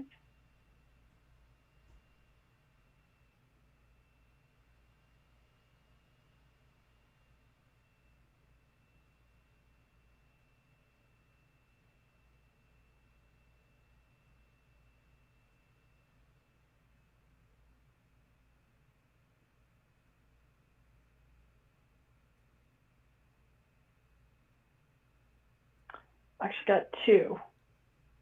Do you want to share what you were feeling? I wonder if it's self-doubt or fear. Okay. So what I got, so those could definitely play into it. What I received when I checked was the wood and the metal element. And so those emotional bodies are anger and patience, and grief and sadness, and courage is the metal element. Okay. So do you resonate with either of the, if you had to pick one of those? They're both really strong. Oh, yeah. Totally. They're both very strong. So which one do you feel like? Close your eyes and connect to your own soul and heart and see which one you feel. I already forgot the other one because I was just focusing on anger. Yeah, maybe it's that one. That Okay. grief and sadness. Grief and sadness. Anger was pretty strong, but so was the grief and sadness. So, yeah, I think anger will serve you in lots of ways. So the balanced emotion in that element is patience. That makes sense. Which we all need. And they're connected. So, it's really going to benefit both of them. Yeah. So the other things that are connected to that element, the wood element, is your liver, your gallbladder, your tendons, your eyes, springtime. I think bitter is the taste. So, and the color green. So, yeah, it's interesting. I love Chinese medicine. I do too. And a lot of the work I do as a Tao practitioner is based upon that also, that connection to that. All right, so close your eyes. And I'm going to have you repeat after me just for fun. Okay. So we're going to say hello. Hello. So we're going to say, so we're going to say, dear the soul. Dear the soul. Heart, mind, and body. Heart, mind, and body. Of my anger. Of my anger. Of the messages of anger. Of the messages of anger. Causing an imbalance. Causing an imbalance. For me. For me. I love you. I love you. Honor you. Honor you. And appreciate you. And appreciate you. You have the power. You have the power. To heal. To heal. To rejuvenate yourself. To rejuvenate yourself. To transform. To transform. To the greatest patience. To the greatest patience. And the greatest love. And the greatest love. Do a great job. Yay. Wait, did I say that part too? Yeah, you say it. What did you say? Sorry. Do a great job. Do a great job. Thank you. Thank you. Perfect. Okay, so now we've talked to the soul, right? The message, the information of that emotion. We've empowered it, that it has the power to heal itself and to transform, which it does. And so now we're going to let the source create the field and support us in this. Okay? Awesome. So close your eyes and I'll turn it. Would you like me to sing or do you want me to be silent? Oh, sing? Okay. So I'm going to sing. I always ask. I love to sing, so yay. I love it. I'm going to sing what's called my soul song or my heart song. So it's like my own chant from my soul, from my heart, from my love. And it kind of helps conduit the field. Okay. So I either do it silently or aloud, and I'll sing for you. Yay, okay. thank you. So close your eyes, and I'm going to take a moment to connect, and then I'll say how, and I'll start singing, and then I'll say how 3 times when the delivery of the blessing is complete. Okay. So everybody close your eyes. Everybody gets a splash, because what's happening is the field is coming through. And so we all get a splash of this beautiful blessing, even though the majority of, the blessing is going to Lindsay and to transform that message for her. We will all be in the frequency of it. So if you're in a space and you want to close your eyes, do it and relax. So relaxing is the key also to receiving this blessing.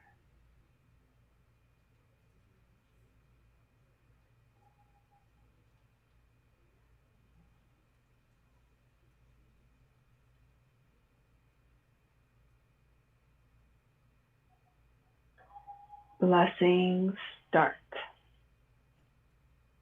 Yo ya yo hey ya yo sama yo hey ya hey ya yo hey ya hey ya yo hey ya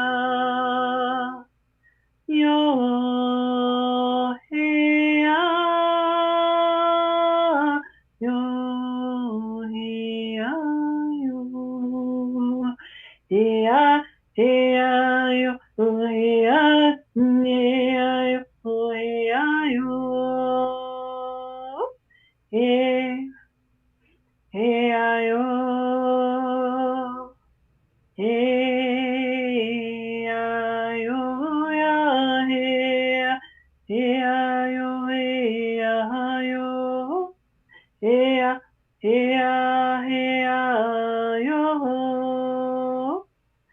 Heya, heya, yo. Blessing continues silently.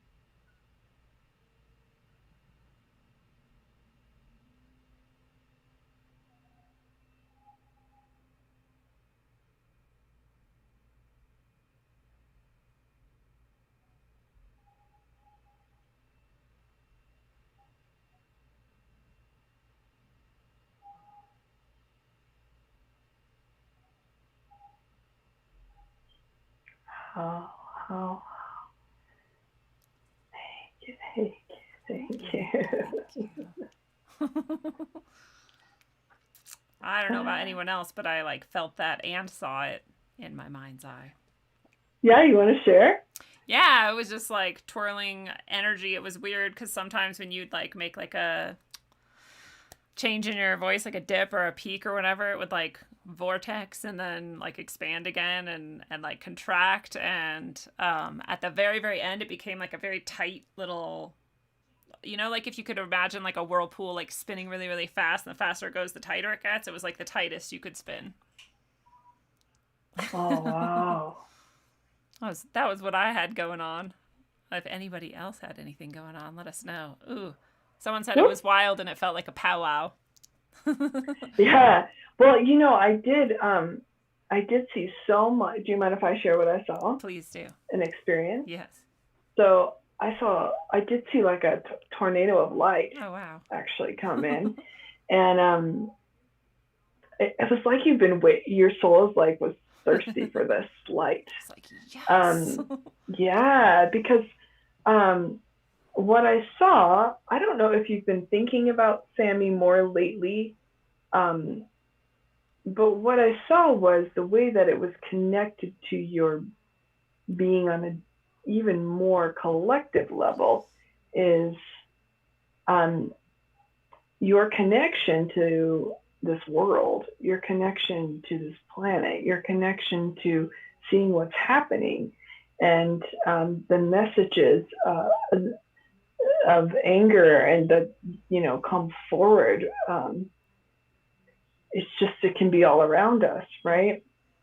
So this part of you really wants to be nourished and loved and healed because you know in your heart how much more effective you are in your purpose, in your light, in your service, when just like you were when you were with Sammy, those ideas you received, the flow that was just coming to you. So that is a natural state for you. And with the imbalance that was happening a little bit, and it's not just created by you. This was very connected also to the Native Americans, and you could hear that. My song does not always sound like that. Huh. It always just connects to the blessing too, right? And to whatever it needs to connect to and to you. So I was seeing a lot of healing being brought to the earth, even from just you receiving this blessing. And we kind of talked about that connection before, didn't we? You have a lot of healing to do, to bring to this planet through your ideas, through your points of view, through your love, through your righteousness, through your everything. And it's easier to do that when you're more balanced in those emotions, when you're more patient with yourself and with others. And when it's not saying that we can't feel angry, but it's a different way of storing it. It's a different way of allowing it to teach you, guide you, and show you there is a light side to it, which is where the patience can step forward, and really your compassion, because you're actually extremely compassionate, and it's hard for us to share that compassion, be that compassion when we're in a different place. And anger is like,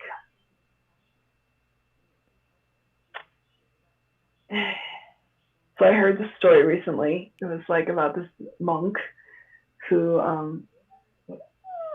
forgive me for not telling it correctly or so right, but the essence of the story was, if someone hands you a gift, if you go to give someone a gift, okay, you go to give someone a present and they don't take it, who does the present belong to? This belongs to you. Yeah. So if someone comes at you with their anger and their whatever, and you make a choice to not take it and receive it and to stand in your power and your love, it still belongs to them. So it's kind of that same, not to get all, I got a story about a monk, but yeah. You know, it was profound when I heard it the other day. I was like, wow, that actually really hit me in a different way, because it's easy to throw your hands up at the world right now. There's another way also to support yourself in what you need to do and what your heart's doing to stay connected to that part of your heart. So that's so awesome. And there was another thing about your chickens. Oh. Not related to this, but I remembered that I didn't give you this message. So there's a way. Okay, so we talked about how animals are on their journey just like we are. Yeah. They also come with their own abundance, right? Right. Especially chickens. I don't know if your chickens produce eggs. Not yet, but they're coming. Okay. So, you know, ask your guides if you have that connection and you don't mind doing that. I mean, bring you the finances for a bigger cage. Yeah. It'll just come. Yes. And who knows how? And it doesn't matter. And you won't have to work for it. Yeah. Just start visualizing it and thinking of it, and just be aware of that. When that message comes up that, oh, we can't afford something, just be like, oh, well, it's going to come when it needs to come. So our chickens can afford it. Our chickens can totally afford it. Thank you. I love that. I'm going to do that. Because I would love nothing more for them than to have like the big, huge cage that I want for them. Not cage, but home. I mean, honestly, it could just get dropped off at your doorstep. You just don't know. Yes. I mean, right? Yeah, it's absolutely true. Weirder things have happened to me, so that can happen for sure. I mean, I talk to animals, so yeah. A cage, someone giving you or you finding the perfect it's absolutely true. Cage. It's not out of the realm of possibilities, that's for sure. And I want you to know, and I want the audience to know, that everything that you were just saying about me and my path and how it connects to 4 years ago, and, you know, the reason you think that way, and all of it makes absolute sense to me on a very profound spiritual level. And so if people have been following this show, they may even be like, oh, wow, that connects with some of her past stories and things. So really, which I know nothing about, by the right. way. Yeah, no, nothing. Like we met tonight. This is literally the first time we've met. Yeah. So it's pretty profound and pretty rad to have that experience. And so thank you very much for that. Yeah, thank you. And I know we have somebody who asked about another animal. Oh, okay. Okay, Kelly Kalisa. Hi, Kelly. I hope I'm saying your name right, Kelly. Says she wants to know about her bulldog, Noah, who died in January. They knew it was coming, but she mostly just wants to say hi to him and tell him that they miss him so much. Oh, that's so sweet. Mm-hmm. So we're going to do it together, Kelly. So dear the soul of Noah, we love you, we honor you, we appreciate you. And just say what you want to say. We miss you so much. We just want you to know we still think about you. She's doing it. He says he's mama's little boy. I don't know if that makes sense to you. So we'll hear from him, okay? So I'll give you just a second to, just connect to that love. Because that is the realest love. I mean, don't ever doubt that. Even, it's so difficult when we lose our animals, any loss. But them, it's like this direct line to unconditional source love in the physical form, in our every moment, right? Right. Just come on. I mean, unless they're teaching us something we need to know, they're usually pretty subservient and want to show up for us, and even when they're doing that, we may not know, but they're really serving us. I do have I don't know if it's appropriate to share, but I do a complimentary, like a support group for people who have lost their animal, and it's called Surviving the Loss of a Pet, and it's private on Zoom, but there's no fee. Everyone's welcome, and it's on every other Wednesday, and it is on this Wednesday. So we can share more information about that too. Oh yeah, we definitely are going to get how people can connect with you and stay connected with you and do things like that. Perfect. All right. So in the meantime, Kelly, I hope you had a chance to say everything you wanted to say. Just connect to Noah's love, and we'll share Noah's message.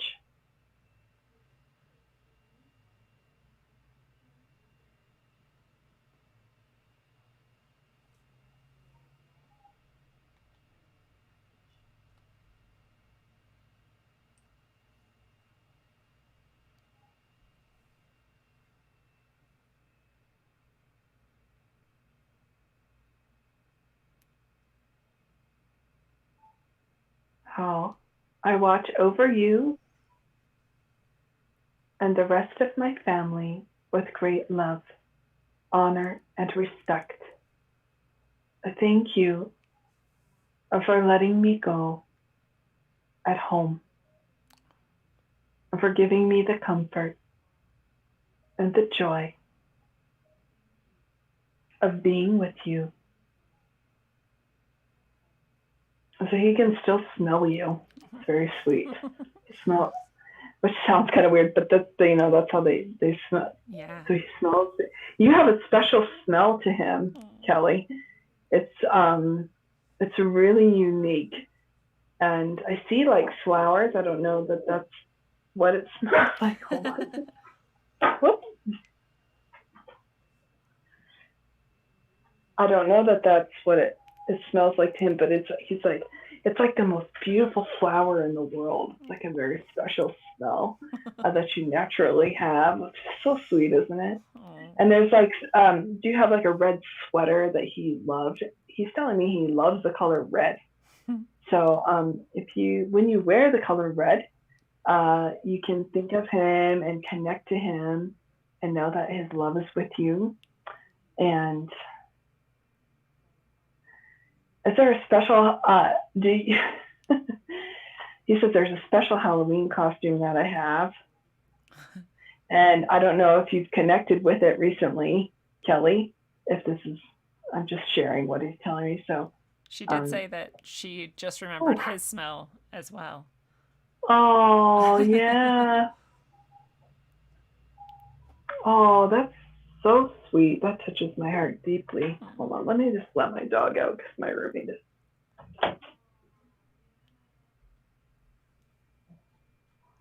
So, yeah, sorry to interrupt, please forgive me. So when you wear the color red, he loves red. Did he love Christmas time? He says he loves when everybody would get together. And I see him. Did you dress him up? I see him wearing like these really spectacular things. She says he had an outfit. Yeah. But he didn't mind it. He liked it. Yeah, because he was like so proud of like, okay, look how loved I am. And do you also get, dressed up nice? Did you get a pair of earrings around? There's a special pair of earrings that I see, and I don't know if Kelly's a boy or a girl, but there's a special pair of earrings I see, and maybe you even have like a pearl or something on them, and you might have gotten them close to it when he passed, or I don't know. There's a connection he has to these earrings. He's saying so. Kelly's saying that her mother-in-law sent him, I think, the outfit, and they got him to wear it right before he died, and it was for Christmas, and she wore a red shirt that day.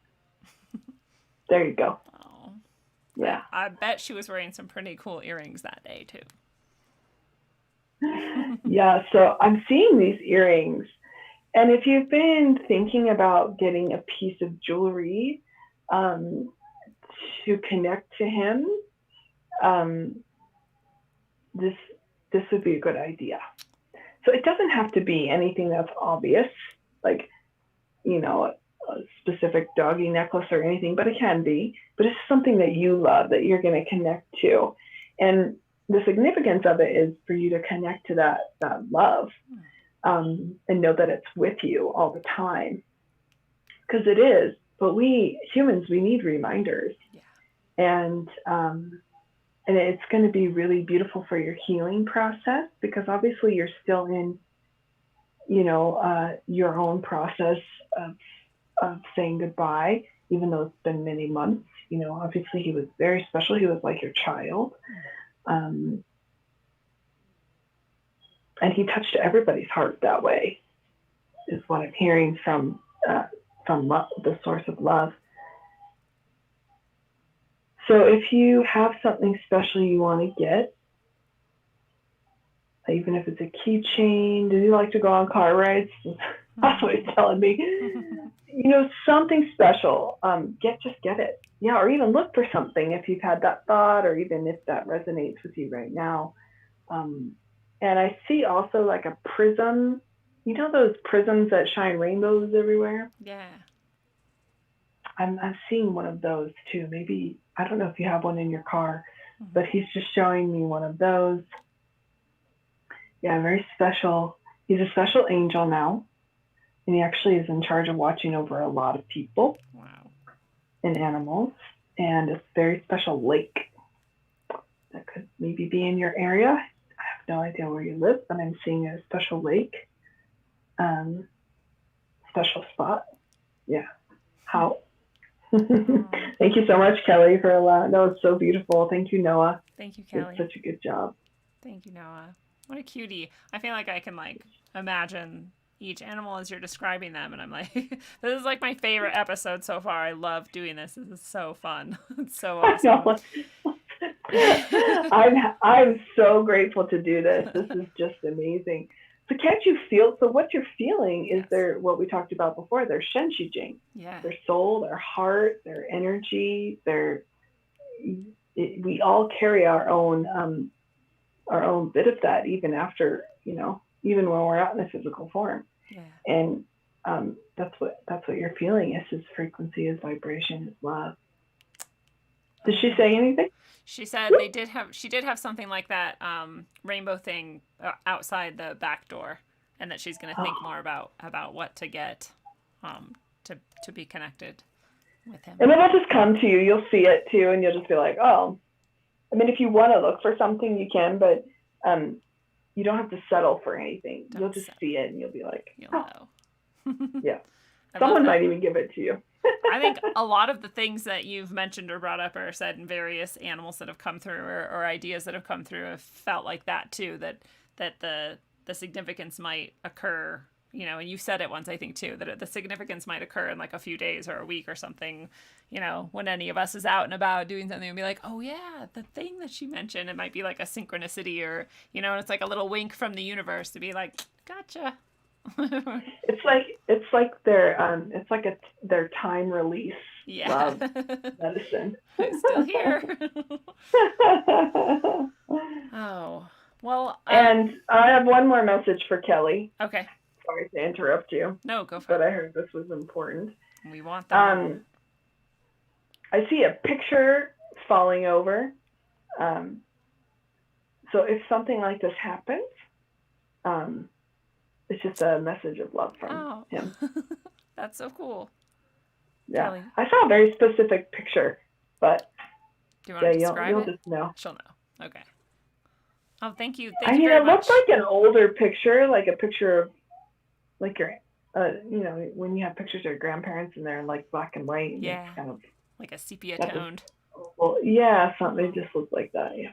She'll know. She said that's so cool. She's excited. And thank you so much, Biggie Smollett, for the super chat. He said that was a great show, ladies. Thank you. This was great. So thank you for sharing that. And I wanna ask a few more things as we start to wind down the episode. And one, I want to know what's like. Do you have any sort of coolest experiences or coolest moments doing this that you might want to share with us? Or just like really insightful moments or something that you might want people to hear? Yeah, sure. Well, that lemonade story I told earlier really touched my heart and thought it was beautiful.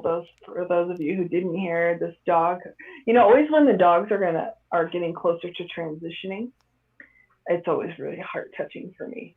I think those are some of the most special moments, because I feel so honored to get to connect to them and share their message, and I can also feel and receive feedback about how healing that was.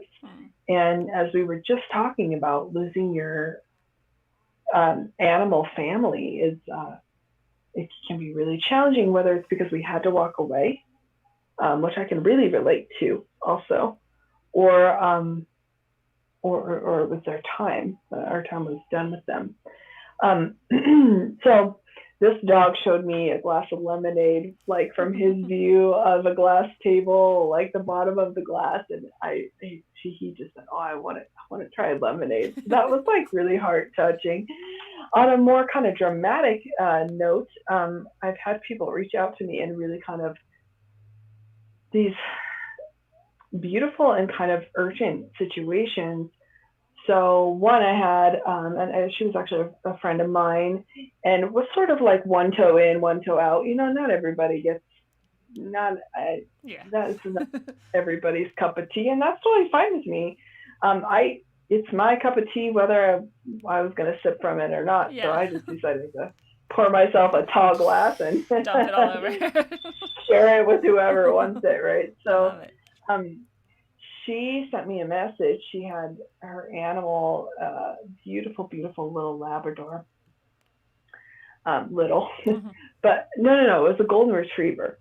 All of a sudden, his eyes were completely bloodshot. His nose was huge. He was completely lethargic. They took him he was vomiting. They took him to the vet. The vet could not figure out, vets are wonderful. So but sometimes we don't know everything. Medicine, we just don't know everything. So they couldn't figure it out. They had no way to treat him, just like, keep him or take him home. And if it gets worse, bring him back. They just didn't know. They ran tests. They didn't know what to do for him. So I said, okay, well, I can offer a blessing. And again, we're miles away from each other. And so I did. And so I offered the blessing for not longer than 10 minutes, just like I did for you. And again, it's not me, but it's like I'm facilitating it, right? And by the next morning, it was completely gone. Wow. No, I think it was just a few hours, like 5 hours maybe. Either way, that's amazing. But immediately he started like coming back to life. And the eyes cleared up, and he was still swollen. And by the next morning, he was better. Wow, that's such a beautiful thing.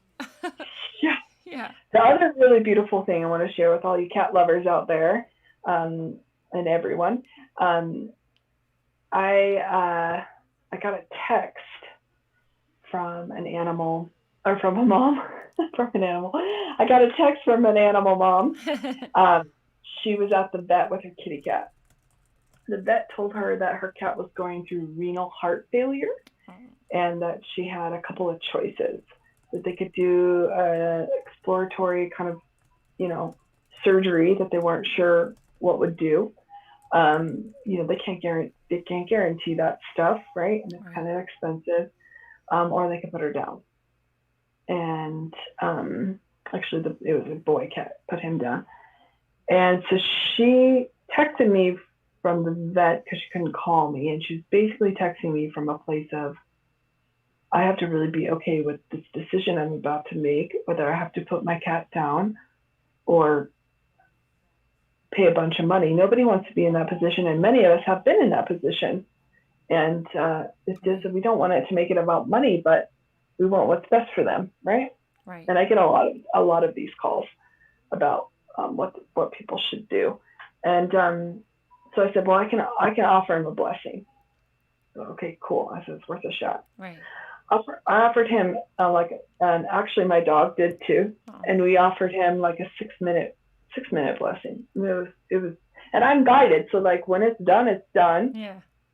And often with animals, it's short because they don't have to prepare themselves and relax, and like they just get it. They just, the field comes and the messages leave, and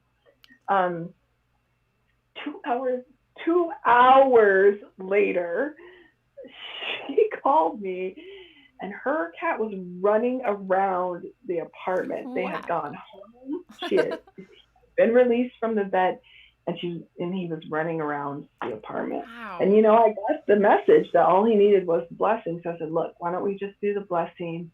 And even if you honor for the blessing, it's a lot cheaper than the vet. Yeah.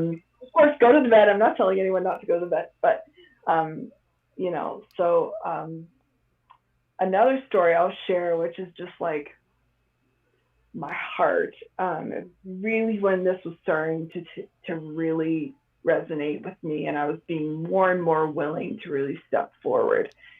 And I was guided to like leave this other job I had and open my heart to the possibilities, and went through my own testing, as you do, right, when you decide to do something like that. And I got this text that I don't know how I got this text. Still to this day, I have no idea how these people found me.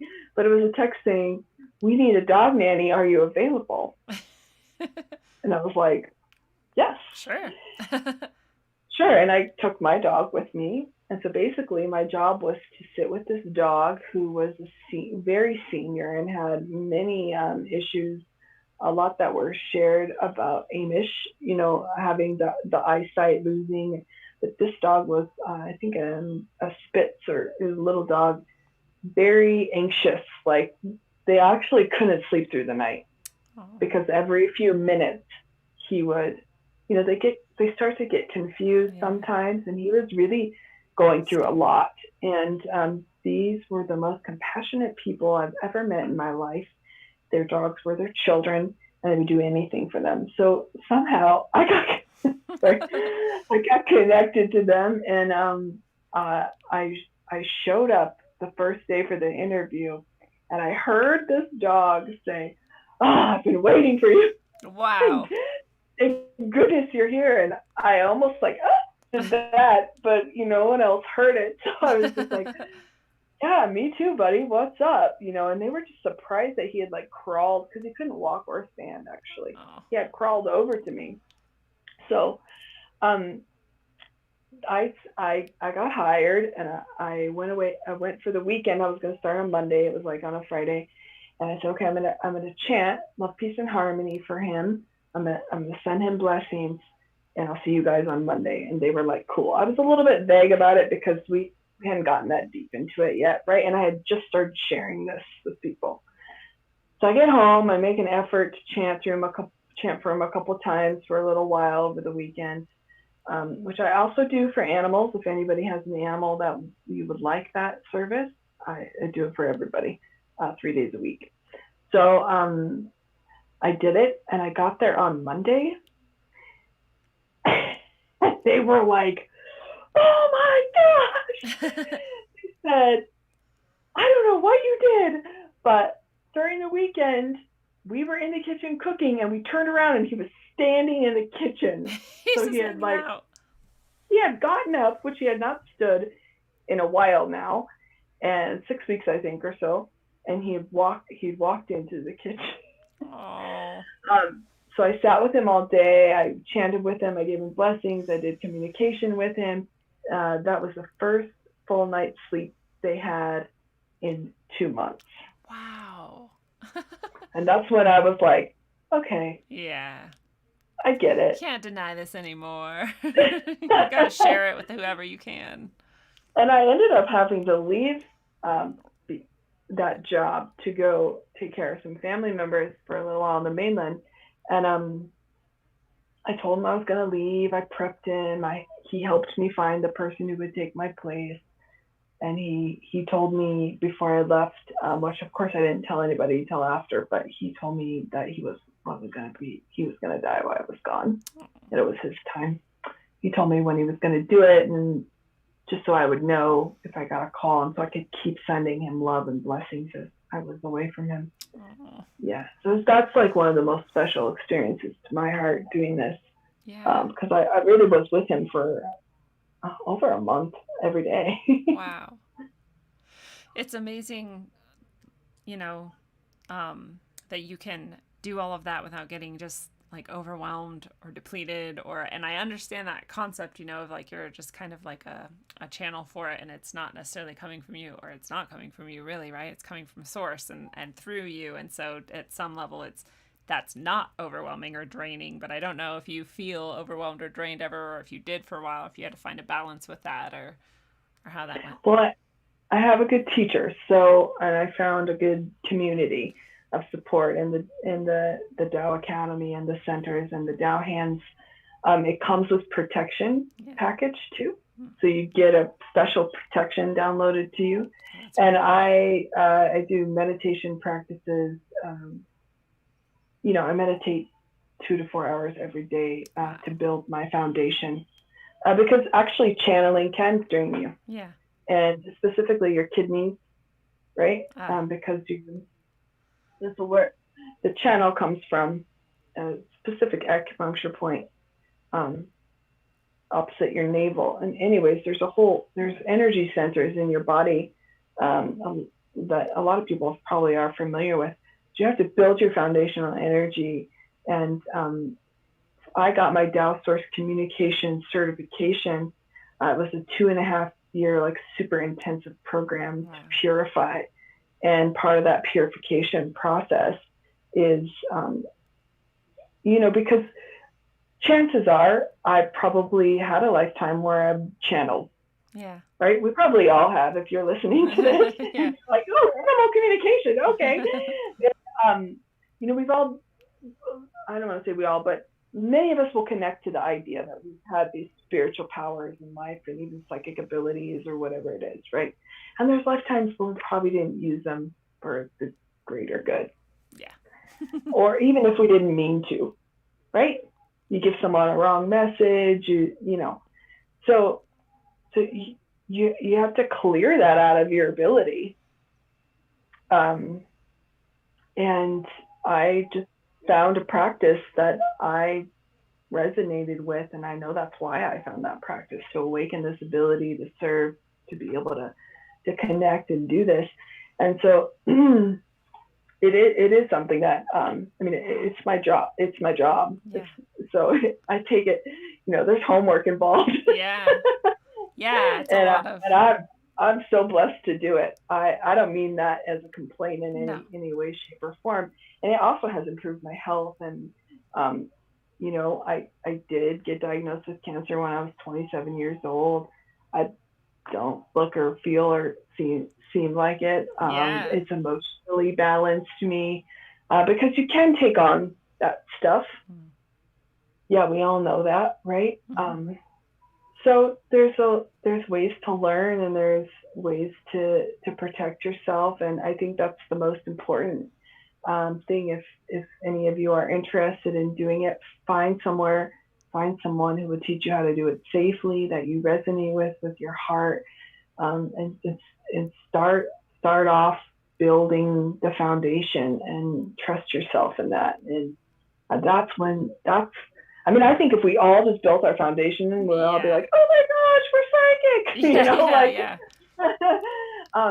but we have so many things in our human existence that leak that ability, that leak that energy, that leak that, So anyways, that's my long answer to your short question. No, I love it. And I love that message again that's applicable to everyone, which is that, everyone has their skills, their gifts, and their ability, and then practicing and making that an intentional part of your life is part of that if you want to do it. But I especially like that message about making it, finding a way to do it in a way that's safe and protected, and being open to your gifts.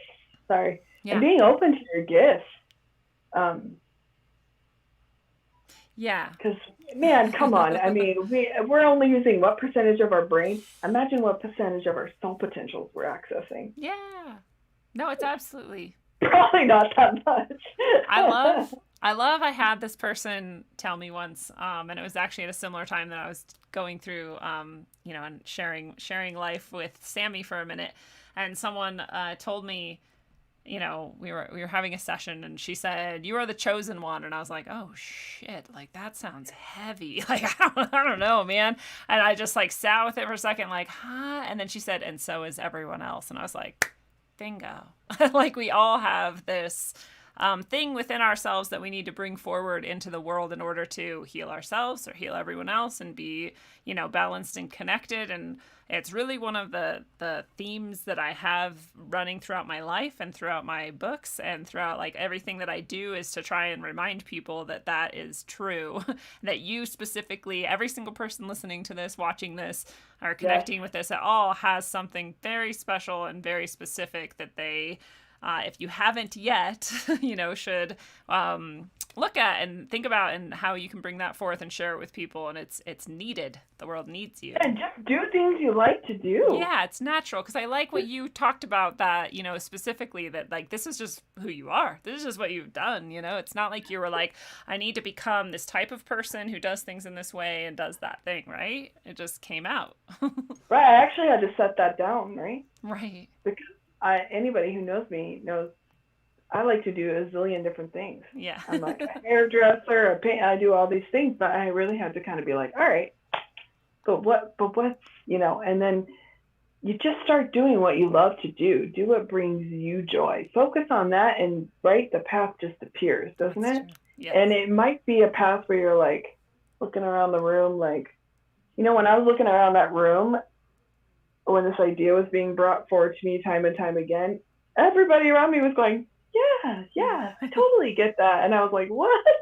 Like, ooh, wow. What? They're like, yeah. I had just had somebody walk up to me 10 minutes before that and ask me why I'm not doing more communication with animals. And I was like, and then a different person who was not part of that conversation gave me that reading. And I was like, okay. So you can be told whatever, though, right? The important thing is that you follow your heart. Yeah. And part of you doing this, writing your books, creating all the beautiful, magical things you create in the world, is you being the chosen one. Yes, exactly. Yeah. I love it. Well, this is probably a great time then to start to wrap things up. And I want to suggest that people, if they can, support you or gift back to you, because you've gifted so much to all of us here tonight. Oh. And so if there's a way that they can do that, if you let us know, but also let people know how they can connect with you at all, and where and when, and just, how people can follow up, because I'm sure you just gained a lot of new fans.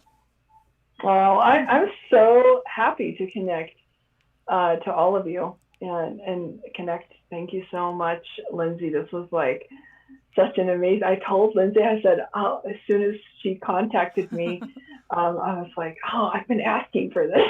Yeah. Because I was told this is what I needed to start doing, right? And so awesome. And boom, it happened really quickly. So I'm so grateful. I honestly, in my heart, want to share as many animals' messages as I possibly can. So any opportunity to connect to your beautiful connections and your beautiful audience, and each one of you and your animals, is strictly my pleasure and honor, and I'm very grateful. Awesome. So how to connect with me? That's a good question. I do not have an official website up and running. I am on Facebook. Y'all hopefully have followed my dog on Instagram now. Yes. I also have an Instagram, which is at Soul Art Cafe. So part of also what I do, which I'm starting to do more in combining with the animal communication, is soul guided art. So I also connect to animal guides. It's another thing if you're interested in, like your heavens animals or your animal guides, your amakua, your totems, many different ways to connect to that. So that's why it's Soul Art Cafe. Is part of what I do is channel, much like the way I did tonight, the message, but I do it through the paintbrush. So I also do that, and I also do that with your animals too. A message from them in that way, and then you have that art to connect with and to receive the love forever, right? So anyways, Full Art Cafe is my handle on. You can also follow Mr. Ping, and fulartcafe@gmail is my Gmail. I'm also on Facebook, Katherine O'Shea. I'm a bit unprepared for this part. I'm sorry. No, that's a lot of connections right there. If you have more and you want to share more, you're welcome to. And I'll also put some of those in the show notes after this so that people coming can find it there too. And Happy Healthy Pets and Families is my group on Facebook where I share that. But I go live on Facebook every Monday, Wednesday, Friday at 6 p.m. Eastern Time, and I do this. I only do it for an hour. Yeah. But it's just me. I might have to drag some people on. This is so fun to interact like this. I just appreciate you so much. Oh, it's really awesome. We love you back. And I do private sessions if this calls to anybody and you feel, they can be really, really special. And it really gives us the opportunity to go even deeper into it. And especially if you have one animal in particular, any behavioral, physical health, emotional, or relationship issues. A lot of people just got new pets. Yeah, true. And this has been keeping me busy, actually. Great. And, they have to mesh and gel, and a lot of first-time pet owners and puppy owners and, health problems, and adopted a dog who has a history that nothing about, or, there's so many ways that this communication and blessings can be helpful. And this is what I'm learning because I experienced what people, how they respond to it, and I've noticed how helpful it can be for people. So this is my motivation for sharing this. I do private sessions, and right now they're at a really special rate. It's only $75 for a session, which is awesome. And I say they're 30 minutes, but they're never 30 minutes. You can't cut things off in the middle sometimes. No. And often they, just receiving a message from your pet can be a blessing. And often I'm better to offer blessings, and it's also like a consultation. So if you do have a pet, I work with pets who have tumors on their mouth, cancer, all kinds of things. And in the results,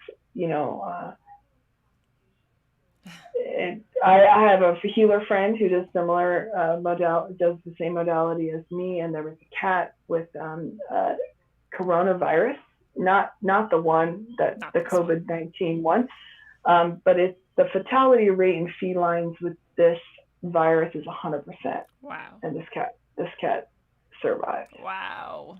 Like the only cat. So she's working on getting this documented and everything, right? Because that's huge. Wow, that's huge. But I just share that to share the example of what there really is access to. Yeah. And of course, you can't promise anything, just like nobody can. And if you connect to there being future lifetimes or past lifetimes, these blessings help your animals as they go on their journey to wherever they embody in the future also. So anyways, I do that. I do go live Monday, Wednesday, Friday at 6 p.m. My Facebook profile page, I also added a Wednesday one for all of our friends in South Africa and in Europe and London and Britain. They were like, wait a minute, this is the wrong time. That's like 3 a.m. Yeah. So I also do one at 1 p.m.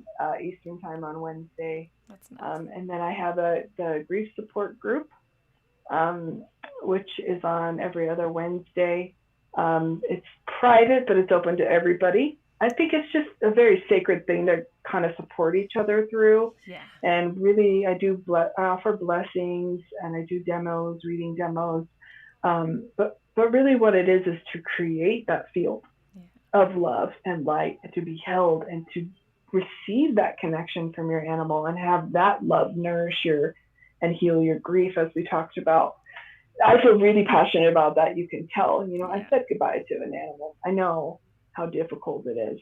I mean, I went to Australia for 6 months without my dog, and I went through the grieving process, seriously.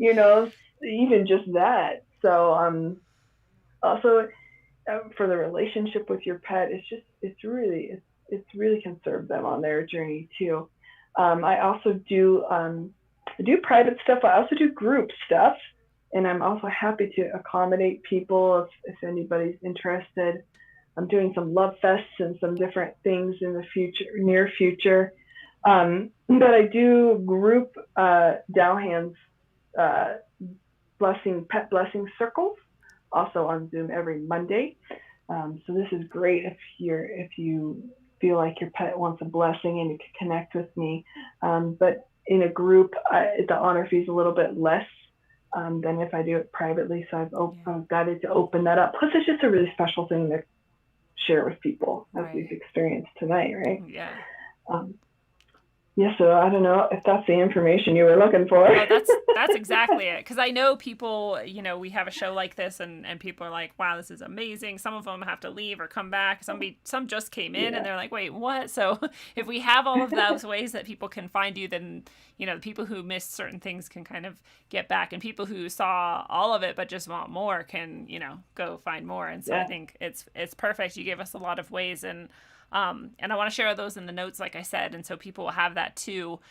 And I hope that you start a PayPal if you don't have one, so that people can. Yes, I have one. Oh, you I do? don't know how to share it with you right now. Well, I have I don't know if you have paypal.me/something, because that address is the one I share just because I feel like it's safer, but I don't know. Hi, Johnny. Johnny just messaged me. Oh, hi, Johnny.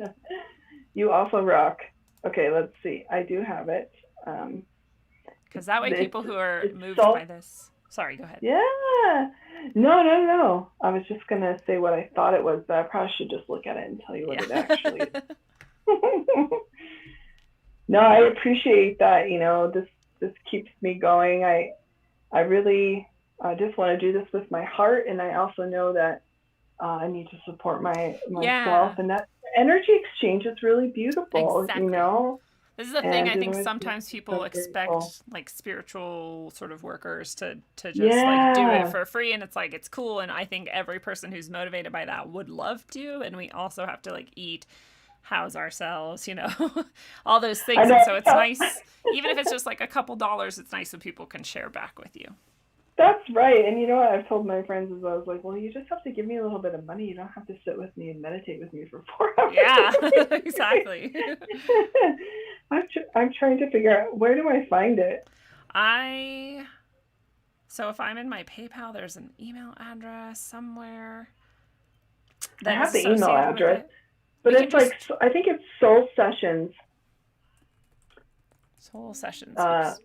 Or Heal, all spelled out, Heal the Heart and Soul @gmail is the email that is attached to my PayPal.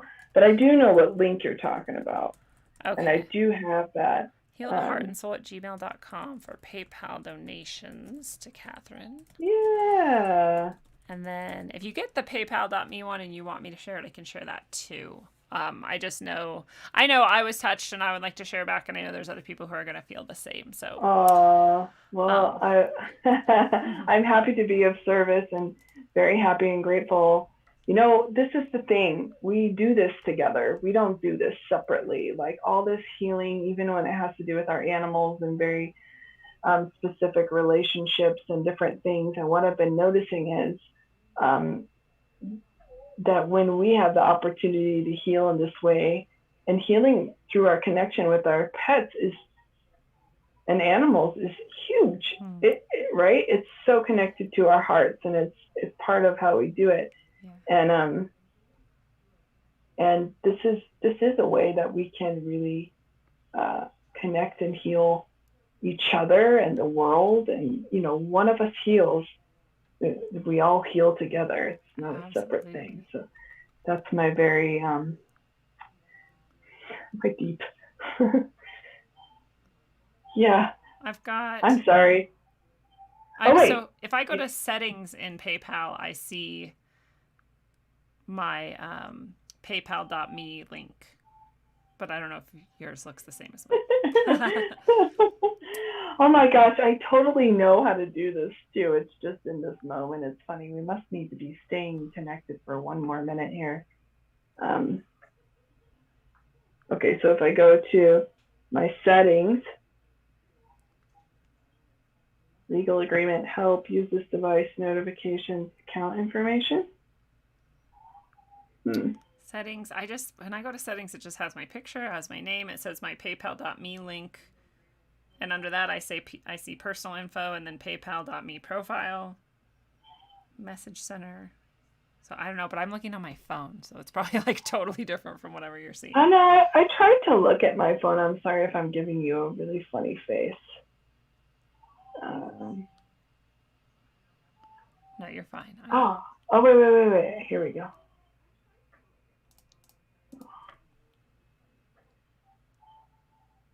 I think even quick links have had. I'm pretty sure it's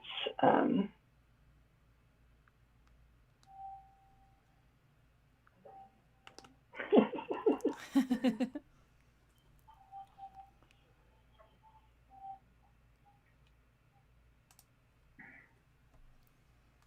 Hold on. I know I just shared it with somebody, so I'm just going to go to that message, and then we'll know.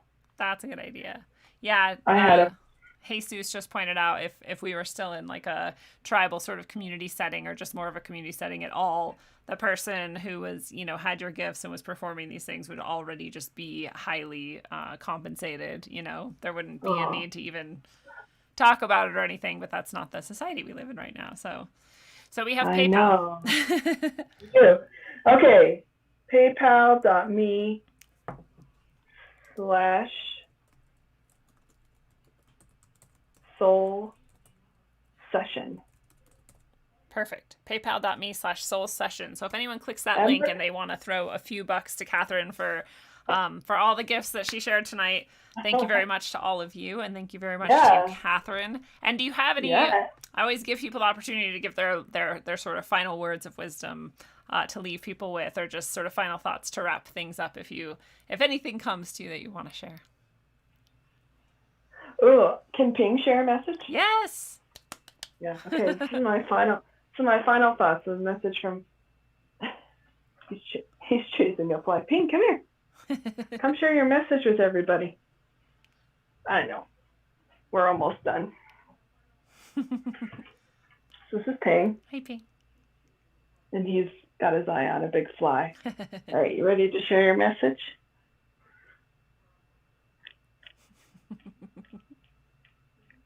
Dearest of my new friends, I want you to know that in your heart lies a special gift, a gift that each of you will wake up more and more to sharing with the world. The animals need you. They need you all to find your gift, to trust yourself, and to love from within. How? Wow. How. He was listening that whole time. He knows exactly what we needed to hear. Thank you, Ping. Yes, plus his messages just come to me really quick, too. Yeah, because you guys are so connected. Well, awesome. I thank you so much, Katherine and fellow travelers of the path. It is a beautiful thing. This has been your analog, electric, concentric dose of wisdom, according to Katherine O'Shea and Ping. And thank you both so much for everything tonight. It's been fantastic. And to all the animals that came through, too. Thank you so much. We hope that you come back again. Yes, thank you, everyone. I would love to. Thank you. Our world is mostly animal. We are mostly animal. Most of us share our lives quite intimately with the animals we have chosen to make a part of our family, and we are lucky that they have chosen to make us a part of their family as well. They seem to understand us far beyond what we choose to understand about them, and we are blessed to have their presences lowering our blood pressure, relieving our stresses, and offering constant and undying companionship. And we are also lucky when we can get a glimpse into their world, their needs, and their ideas, and try to give back to them even a sliver of what they've given to us. So until you master the art of treating your fuzzy friends like the little people that they are, travel well, aim for balance, and always look inside first. Mwah.